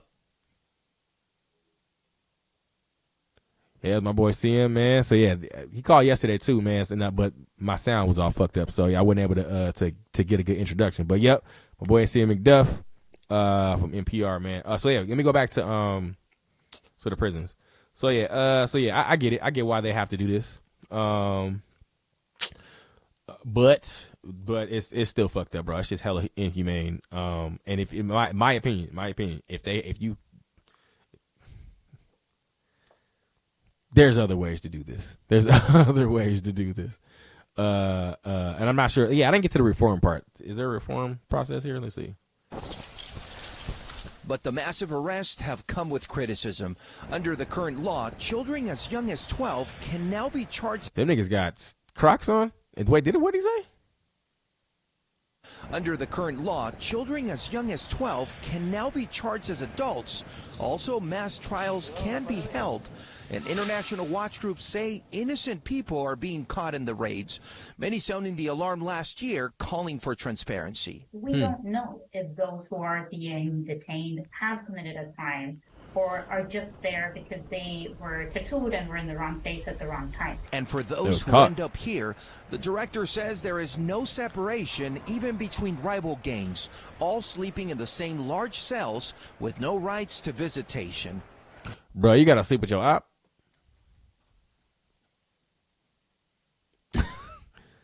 Damn. That's that. Yeah, I laughed because I was uncomfortable. Wow. Yeah. That's insane. That's crazy. You gotta sleep with like elbow to elbow with your op. That's fucked up. The dark side to the radical change that brought peace to the streets of a nation. Guad Venegas joins us tonight from Miami. Guad, incredible access there by our partners at Telemundo inside this prison complex. But, you know, sometimes, I know you've done these embeds before, when you go in, you're not allowed to be everywhere. Is there any concern about what we weren't able to see inside these prisons? Yeah. Well, Tom, we've heard from a lot of these human rights watch groups. Amnesty International shared a report recently that they say includes details that come from former detainees. These detainees saying that there are a lack of essential services, unhealthy. Yeah, so basically they're just being some inhumane. They're just inhumane. That's just really what it is. Yeah, they're just doing some fuck shit. And I didn't see any reform process.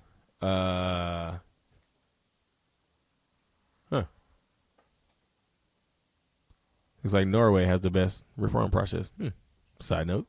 All right, cool. But yeah, I didn't see any reform process. Yeah, they got the zero tolerance out there in El Salvador. They ain't effing around. I get it, but you know, there's different ways to get this. But I started that to say, look, man, I still just going back to our Mexican brothers and sisters over here in America. Yeah, rather what this president is doing is bullshit, and you know, going in churches, going in schools, taking away kids, taking away church members. You know, some real people who are they're just trying to live. They're trying to get here to live, and just be decent people. And deporting them, bro. I know a lot of these people have like started the process, so it's messed up. How first of all the process takes long. I've heard it takes anywhere from 6 months to 2 years. With a lot of these things, and obviously this has, and they're getting these people who are stuck within these processes. So yeah, it's fucked up. And there has to be, if you're a human being, if you're a decent human being who just wants the best for people, who want the best for themselves and want the best for this country, who are coming over here with only great and good intentions, then you should then watching them be deported or done the way they're being done is, you shouldn't, this should be a deal breaker. This should be the one like, nah, man, this is fucked up. We didn't ask for this. You know what I'm saying? I understand safer borders. I understand all that stuff. Like, yeah, we've had border issues throughout every presidency. This isn't just subject to Biden. It's not subject to Trump. It's not subject to Obama. It's not subject to anybody else. It's everybody. Every president has had to deal with this stuff. So. But every president, you know what I'm saying, has dealt with it in their own different ways. Obama has done this too, but not in this type of way. Like there were laws against, you know, going into schools and, you know, stuff like that, doing the job workplaces and, you know, making people look, you know, tearing people away from their families. There were laws against this. You know, there were strategic ways to do this, and doing it now, just ripping the Band-Aid off and doing it to, you know, people who really are just trying to live here peacefully. That's fucked up. And if you are a God-fearing person, supposedly this Christian or whatever the hell you are, and you think this is okay, then you're not reading your faith. You don't understand your faith correctly. I don't think you realize how wrong you are. So I say that's my own 2 cents, my own 2 piece. I don't judge nobody. I just say that I'm saying this, if you feel that what's happening right now is right, you got, and you're this God-fearing supposed person, man, you got some issues. And I don't believe God would accept the way that you are going about doing this. Shout out to those who are actually helping to advocate to stop this madness. Again, I hope they continue to protest. I hope they continue, and they were peacefully protesting. There wasn't any bullshit. So I hope that they continue to peacefully protest. I hope they get out there and make this change. I hope that this whole, like, man, the man ain't been in office fucking a month, and just a whole bunch of just crazy shit has happened. So, look, man, if you're a praying person, somebody who you know prays, hey, look, or somebody who wants best someone who just looks at the universe for peace, for happiness, for just great things for all, man, pray for this country. We'll pray for the world peace, obviously, but, you know, I'm being generalized, but yeah, specifically the country, because we are a powerhouse and we're fucking up other countries as well by what's happening. So that's my piece on that one. Again, I'm probably gonna have at least one piece every episode about what's going on in the world. All right, so we're gonna get to some fun stuff. Probably it's gonna be the last topic of the day. Yeah. So, new comic book movies, and I might even throw in video games too, man, because I'm a geek like that. I'm a nerd like that.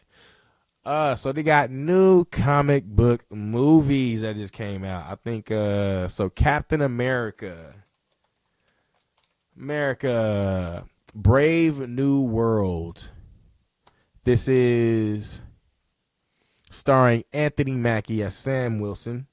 He is now, you know who Sam Wilson is. He is Falcon from the Avengers. who is now taking the role of Captain America. If you've seen any of the past movies, if you've seen the Falcon series, then you'll understand the story. So Steve Rogers has passed on, moved on, and Sam Wilson now has the throne. He is now the Captain America. The show was dope. I like the show. And the movie also has Harrison Ford. He's going to be playing the Red Thaddeus Ross, aka the Red Hulk, aka Thaddeus Ross. That General Ross. If you understand comic books, you know who he is. He is going to play the Red Hulk. That looks amazing. So they're finally bringing out the Red Hulk as his actual character. This should be good. I haven't seen it yet. Looks like it's already out. Oh no, I'm sorry. The release date is the 14th. Excuse me. So it'll be coming out on the 14th. I think was that a Valentine's Day? Yeah. So on the 14th, should be a great movie. Who are the other characters in here? Okay, Liv Taylor's playing again. She's playing Betty Ross again. Okay. Tim Blake is playing Samuel Stearns. Okay, all right. So they brought back some of the people. Some of the old cast members who were in the Hulk movie. Not the original Hulk, but the second Hulk movie with what's that boy's name? The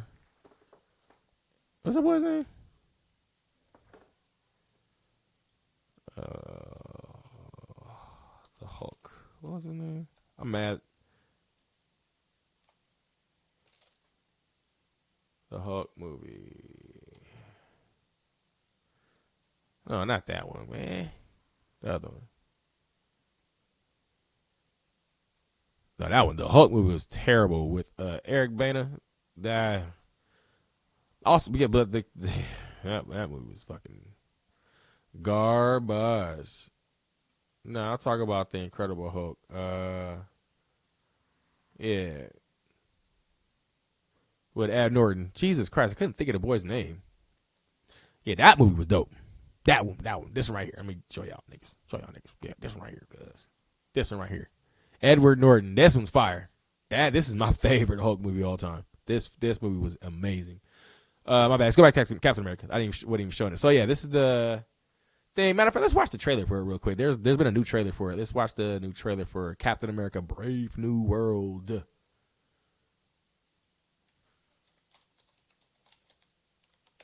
New World trailer.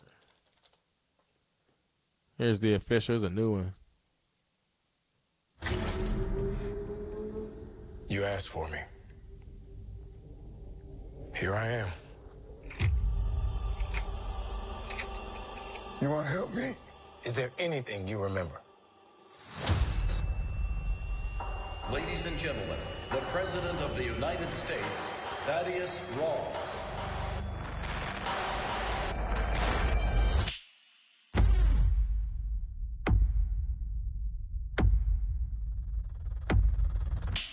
Whatever this is, Cap, be careful. What do we know? There were 5 shooters. This was a coordinated terrorist attack, sir. I was a wartime general. Now I'm a wartime president. Your inner circle's been compromised. Let me fix it. Watch yourself. You're not Steve Rogers. You're right. I'm not.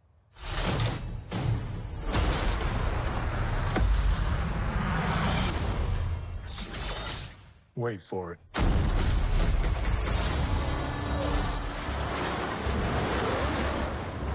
We're on the brink of war.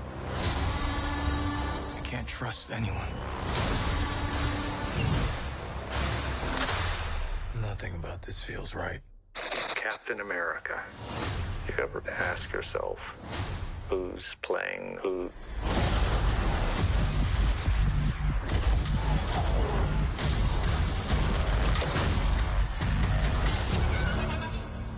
Someone's been pulling the strings on everything. You're under arrest? I don't want a variable out there that I can't control. Stop! Captain America caught without his wings. You like to play dress up and blindly execute the state's orders. Don't say I didn't warn you. What if this is a trap? You don't even know what this is.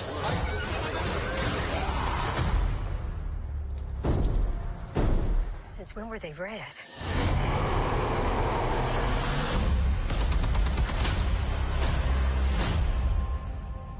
You want me?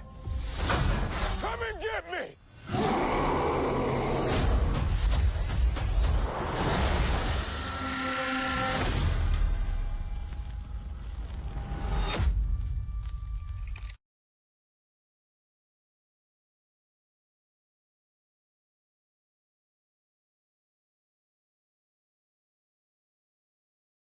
That looks crazy. Actually, that's the Thunderbolts? Let's watch the Thunderbolts, actually. I didn't know that was coming out. The Thunderbolts. If y'all, we'll get into that in a second. Yeah, let's get this screen going. God damn. Let's get this screen going. Thunderbolts. Oh, America's so big. You ever drive through Oklahoma? It's so flat. You got a convoy approaching fast. Step on it.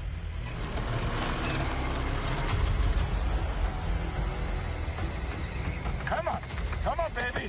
Okay, a bit faster, please. Lexi! Okay, don't worry. Engaging defensive measures. Huh. Oh my god. Wait, that's not supposed Oh my god. Walker, shield!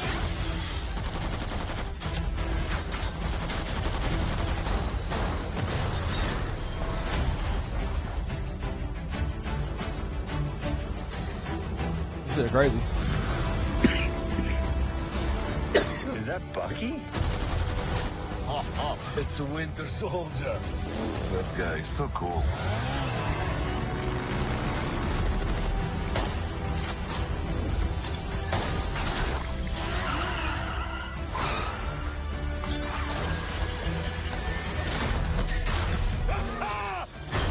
That's what they talk about! That's not good.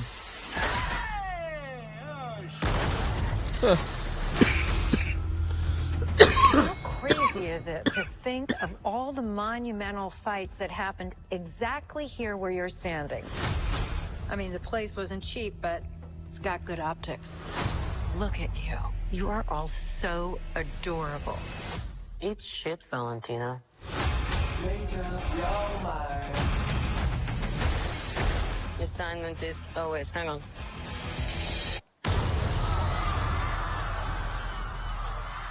Assignment is complete. What kind of super serum did you get? I don't know, regular. Hydra. Hydra. Oh, fancy. Who's this old Santa? The Red Guardian. What? Everyone here has done bad things. Shadow ops. Contract kills. And you, former Red Room assassin. God only knows the blood on your hands. Pretty ludicrous coming from the dime store Captain America. I'll have you know I was actually the official Captain America, so. Yeah, for like 2 seconds. Yeah.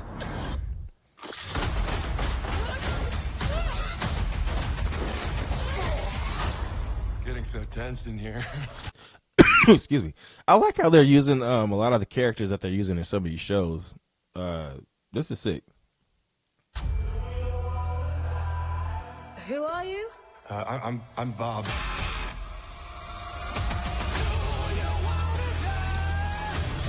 We're just drifting. And we don't have purpose. You can't escape the past. So you can either do something about it now, or live with it forever. So what, do we all just punch and shoot? Ah, yeah. So look, yeah, that was the Thunderbolts. I didn't know that they had a commercial that they had a trailer going on. That's pretty sick. What else? There was oh yeah, Wonder Man. I don't know if we're gonna watch the whole thing. Let's see, Wonder Man. trailer.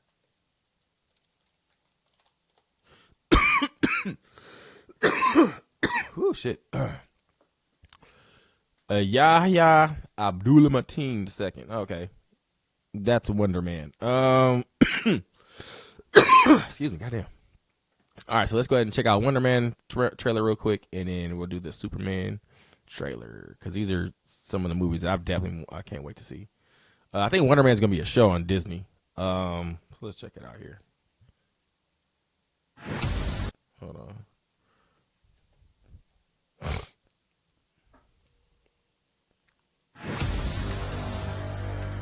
Being a superhero doesn't pay off debts. And besides, once I saw that Wonder Man ad, I thought, I was born to play this character. You can slate whenever you're ready. Simon Williams, reading for Wonder Man. Ever since I met you, I never understood why you don't use those powers you have. You better not mess this up. I know. let's give it an upgrade. I don't know how I got these powers, but I want to do something different. We both have a lot riding on this. You better suit up for what's about to come.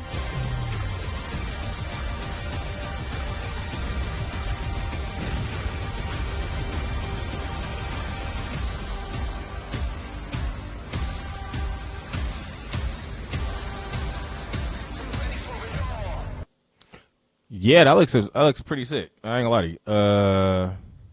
I don't know really much about Wonder Man, but god damn it. But yeah, it looks dope.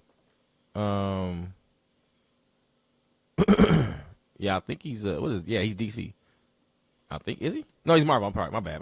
Yeah, see, I don't know much about Marvel or about Wonder Man. So yeah, Marvel character, pretty dope. Another black Marvel character, which is pretty sick. So yeah, I'm definitely gonna check that out. Played by Yahya Abdul Mateen II. Dope. What else, man? Oh yeah, I had Superman. Superman was the other one. Yeah, let's check that out, cause that one looks dope too. It's just titled Superman, right? Yeah. No extra to it.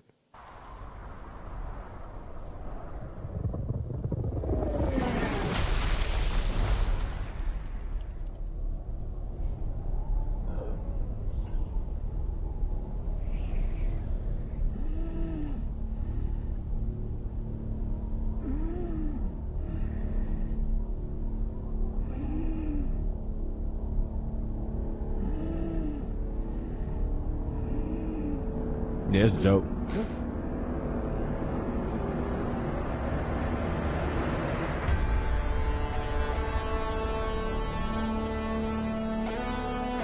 James Gunn.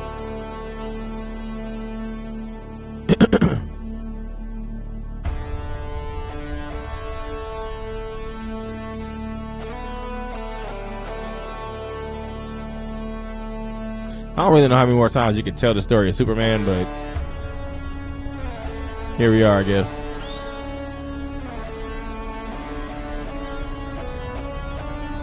Big crypto in the building. That's dope that they're bringing him in the movie too. Crypto. Home. Take me home.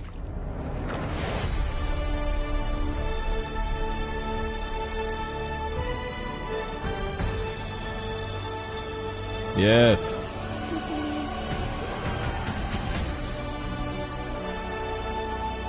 Superman.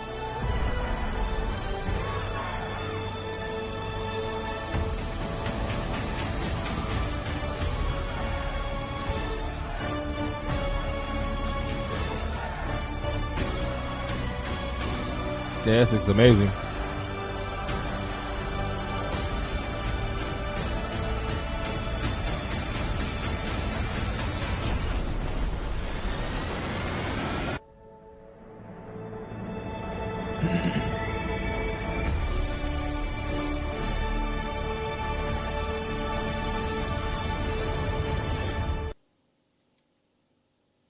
Yeah.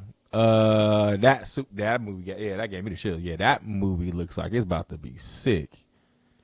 That looked like man, that looked like a 3-hour movie. That shit looked like it's about to be amazing.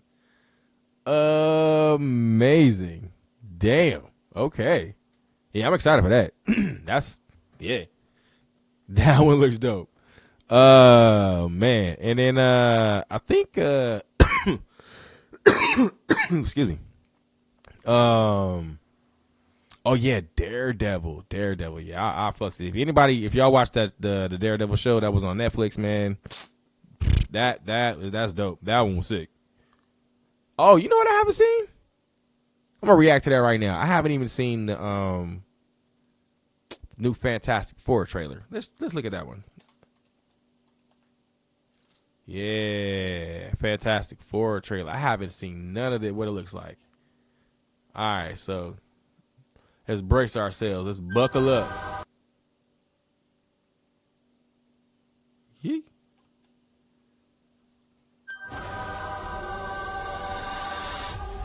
Welcome to the Baxter Building. We make a point to do family dinner every week.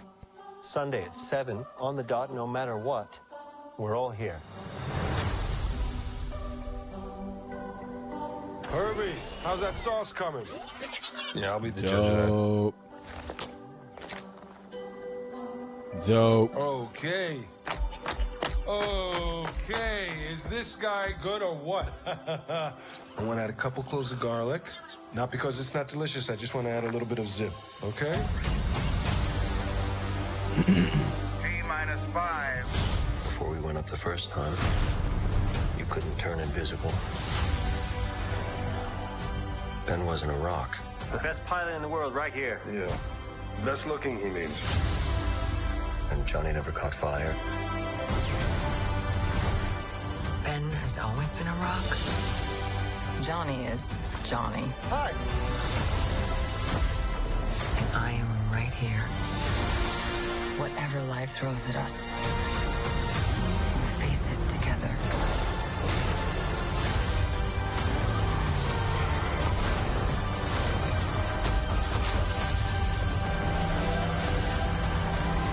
That's dope. Is that Galactus? That was Galactus, y'all. That was Galactus, y'all. Yep. Yep. Yep. Yep. Yep. Yep. Yep. Yep. Yep. That looked dope. Oh shit. Do I want to watch this? I mean, let's knock it out. Okay, let's watch it. Let's see the new trailer. The Jurassic World Rebirth. How many damn Jurassic movies you can have? I don't know, man. I'm kind of gave up on the franchise a little bit from the last one, man. That taming dinosaurs. How much more fuckery do we got to do? Growing the damn things was enough, but taming them. Come on, bro. Let's just watch the damn thing. Dr. Henry Loomis, this is Zora Bennett, our mission specialist. Sorry, what mission? This would be a medical breakthrough that could save countless lives. It comes from the largest dinosaurs on the planet. Oh my God. Fortunately for us, all these species exist in one isolated place. Can you be ready tomorrow? I can guarantee your safety. I mean, more or less. More or less? He's your guy? We're the best at moving things and people in and out of places they shouldn't be. Move up towards Barbados, avoid government patrol, but there aren't that many anymore. Why's that? No one's dumb enough to go where we're going. This island was the research facility for the original Jurassic Park. We need DNA from the 3 biggest dinosaurs. Do we have to get a sample from an egg? I suppose we could try and get it from the parent, but they're a flying carnivore the size of an F-16. Maybe we should make it quick.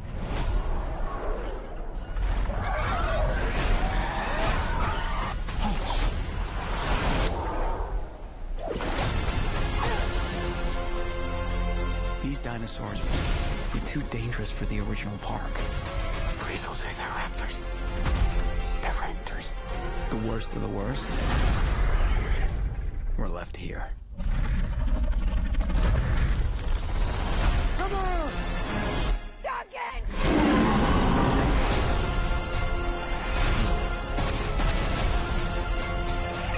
We put ourselves in a place we don't belong. Survival is a long shot. What the hell are those? They're helping the mosasaur defend territory, stalk, hunt. None of what you just said is good.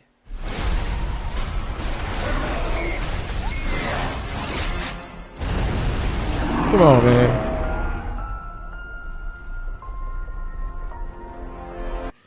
All right. I can't keep getting with the fuckery, man. This is just ridiculous. This doesn't look exciting. Jurassic World Rebirth, it doesn't look exciting. It looks just as terrible as the last few movies. I don't Scarlett Johansson. Look, she's a great actress or actor, excuse me. She's a great actor. I just why are we fighting dinosaurs, man? I don't get shooting dinosaurs. The first movie was all about, running away from dinosaurs, not being eaten by dinosaurs. That was the very first movie. Hell, the second movie was kind of like that. The third movie was still interesting.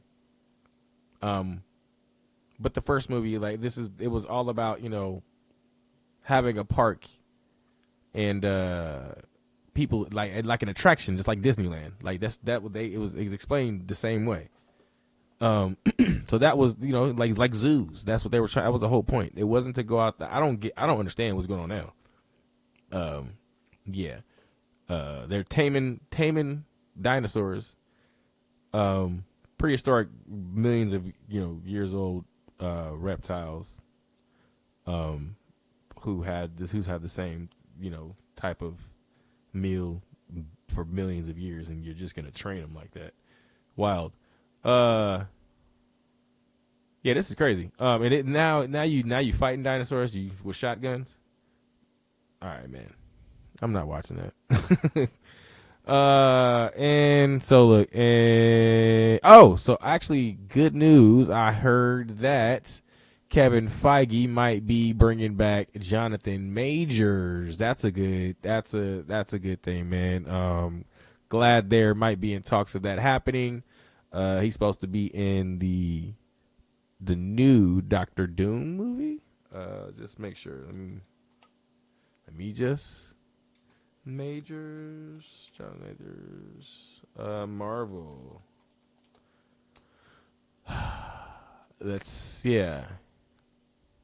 Read the exact thing.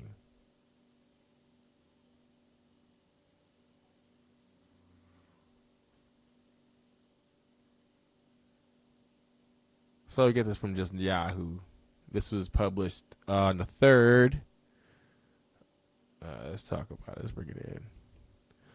Marvel Studios is reportedly reconsidering bringing back Jonathan Majors as the Kang the Conqueror in the Marvel Cinematic Universe. According to a recent report by Screen Geek studio head Kevin Feige is contemplating Majors' return to properly conclude Kang's storyline in a future Marvel project.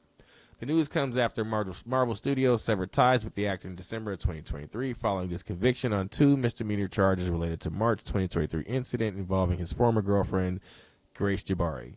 This legal outcome led to significant restructuring within the MCU's overarching narrative. Damn, did y'all hear my ankle crack? That's crazy. That was loud. This legal outcome led to significant restructuring within the MCU's overarching narrative. including the rebranding of Avengers, the Kang Dynasty, to Avengers Doomsday, and the introduction of Doctor Doom as a new central antagonist. Despite these major shifts, Marvel is reportedly weighing its options regarding Major's return, which could allow the studio to address unresolved plot lines surrounding Kang.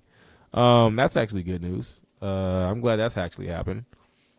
Definitely want to see Jonathan Majors reprise his role, and although his role in Ant-Man was like that movie Ant-Man was kind of boring. It was kind of trash. And this is keep it a buck. It was trash. And he didn't really get to portray it in the way that I think everybody was looking for. Like it just wasn't. It didn't look right. It was terrible. I don't know. I didn't like it, and it was bad. It didn't really get good reviews either. So there's that. But he was dope in the what was it? The Loki. He was really good in the Loki series. That was really dope.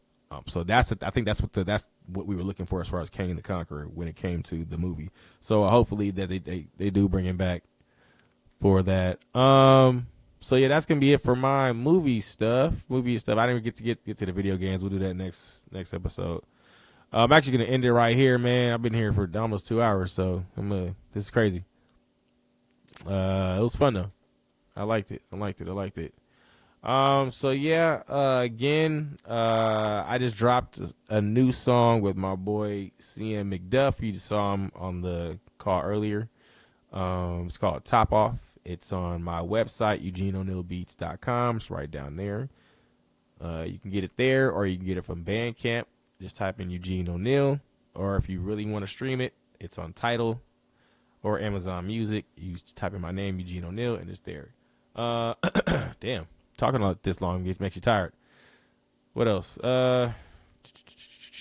Be sure to follow me on everywhere from YouTube, Instagram, X, Facebook, all that stuff. Eugene_O'Neill_. It's right there in the corner next to me sitting on her next was that corn? Yeah.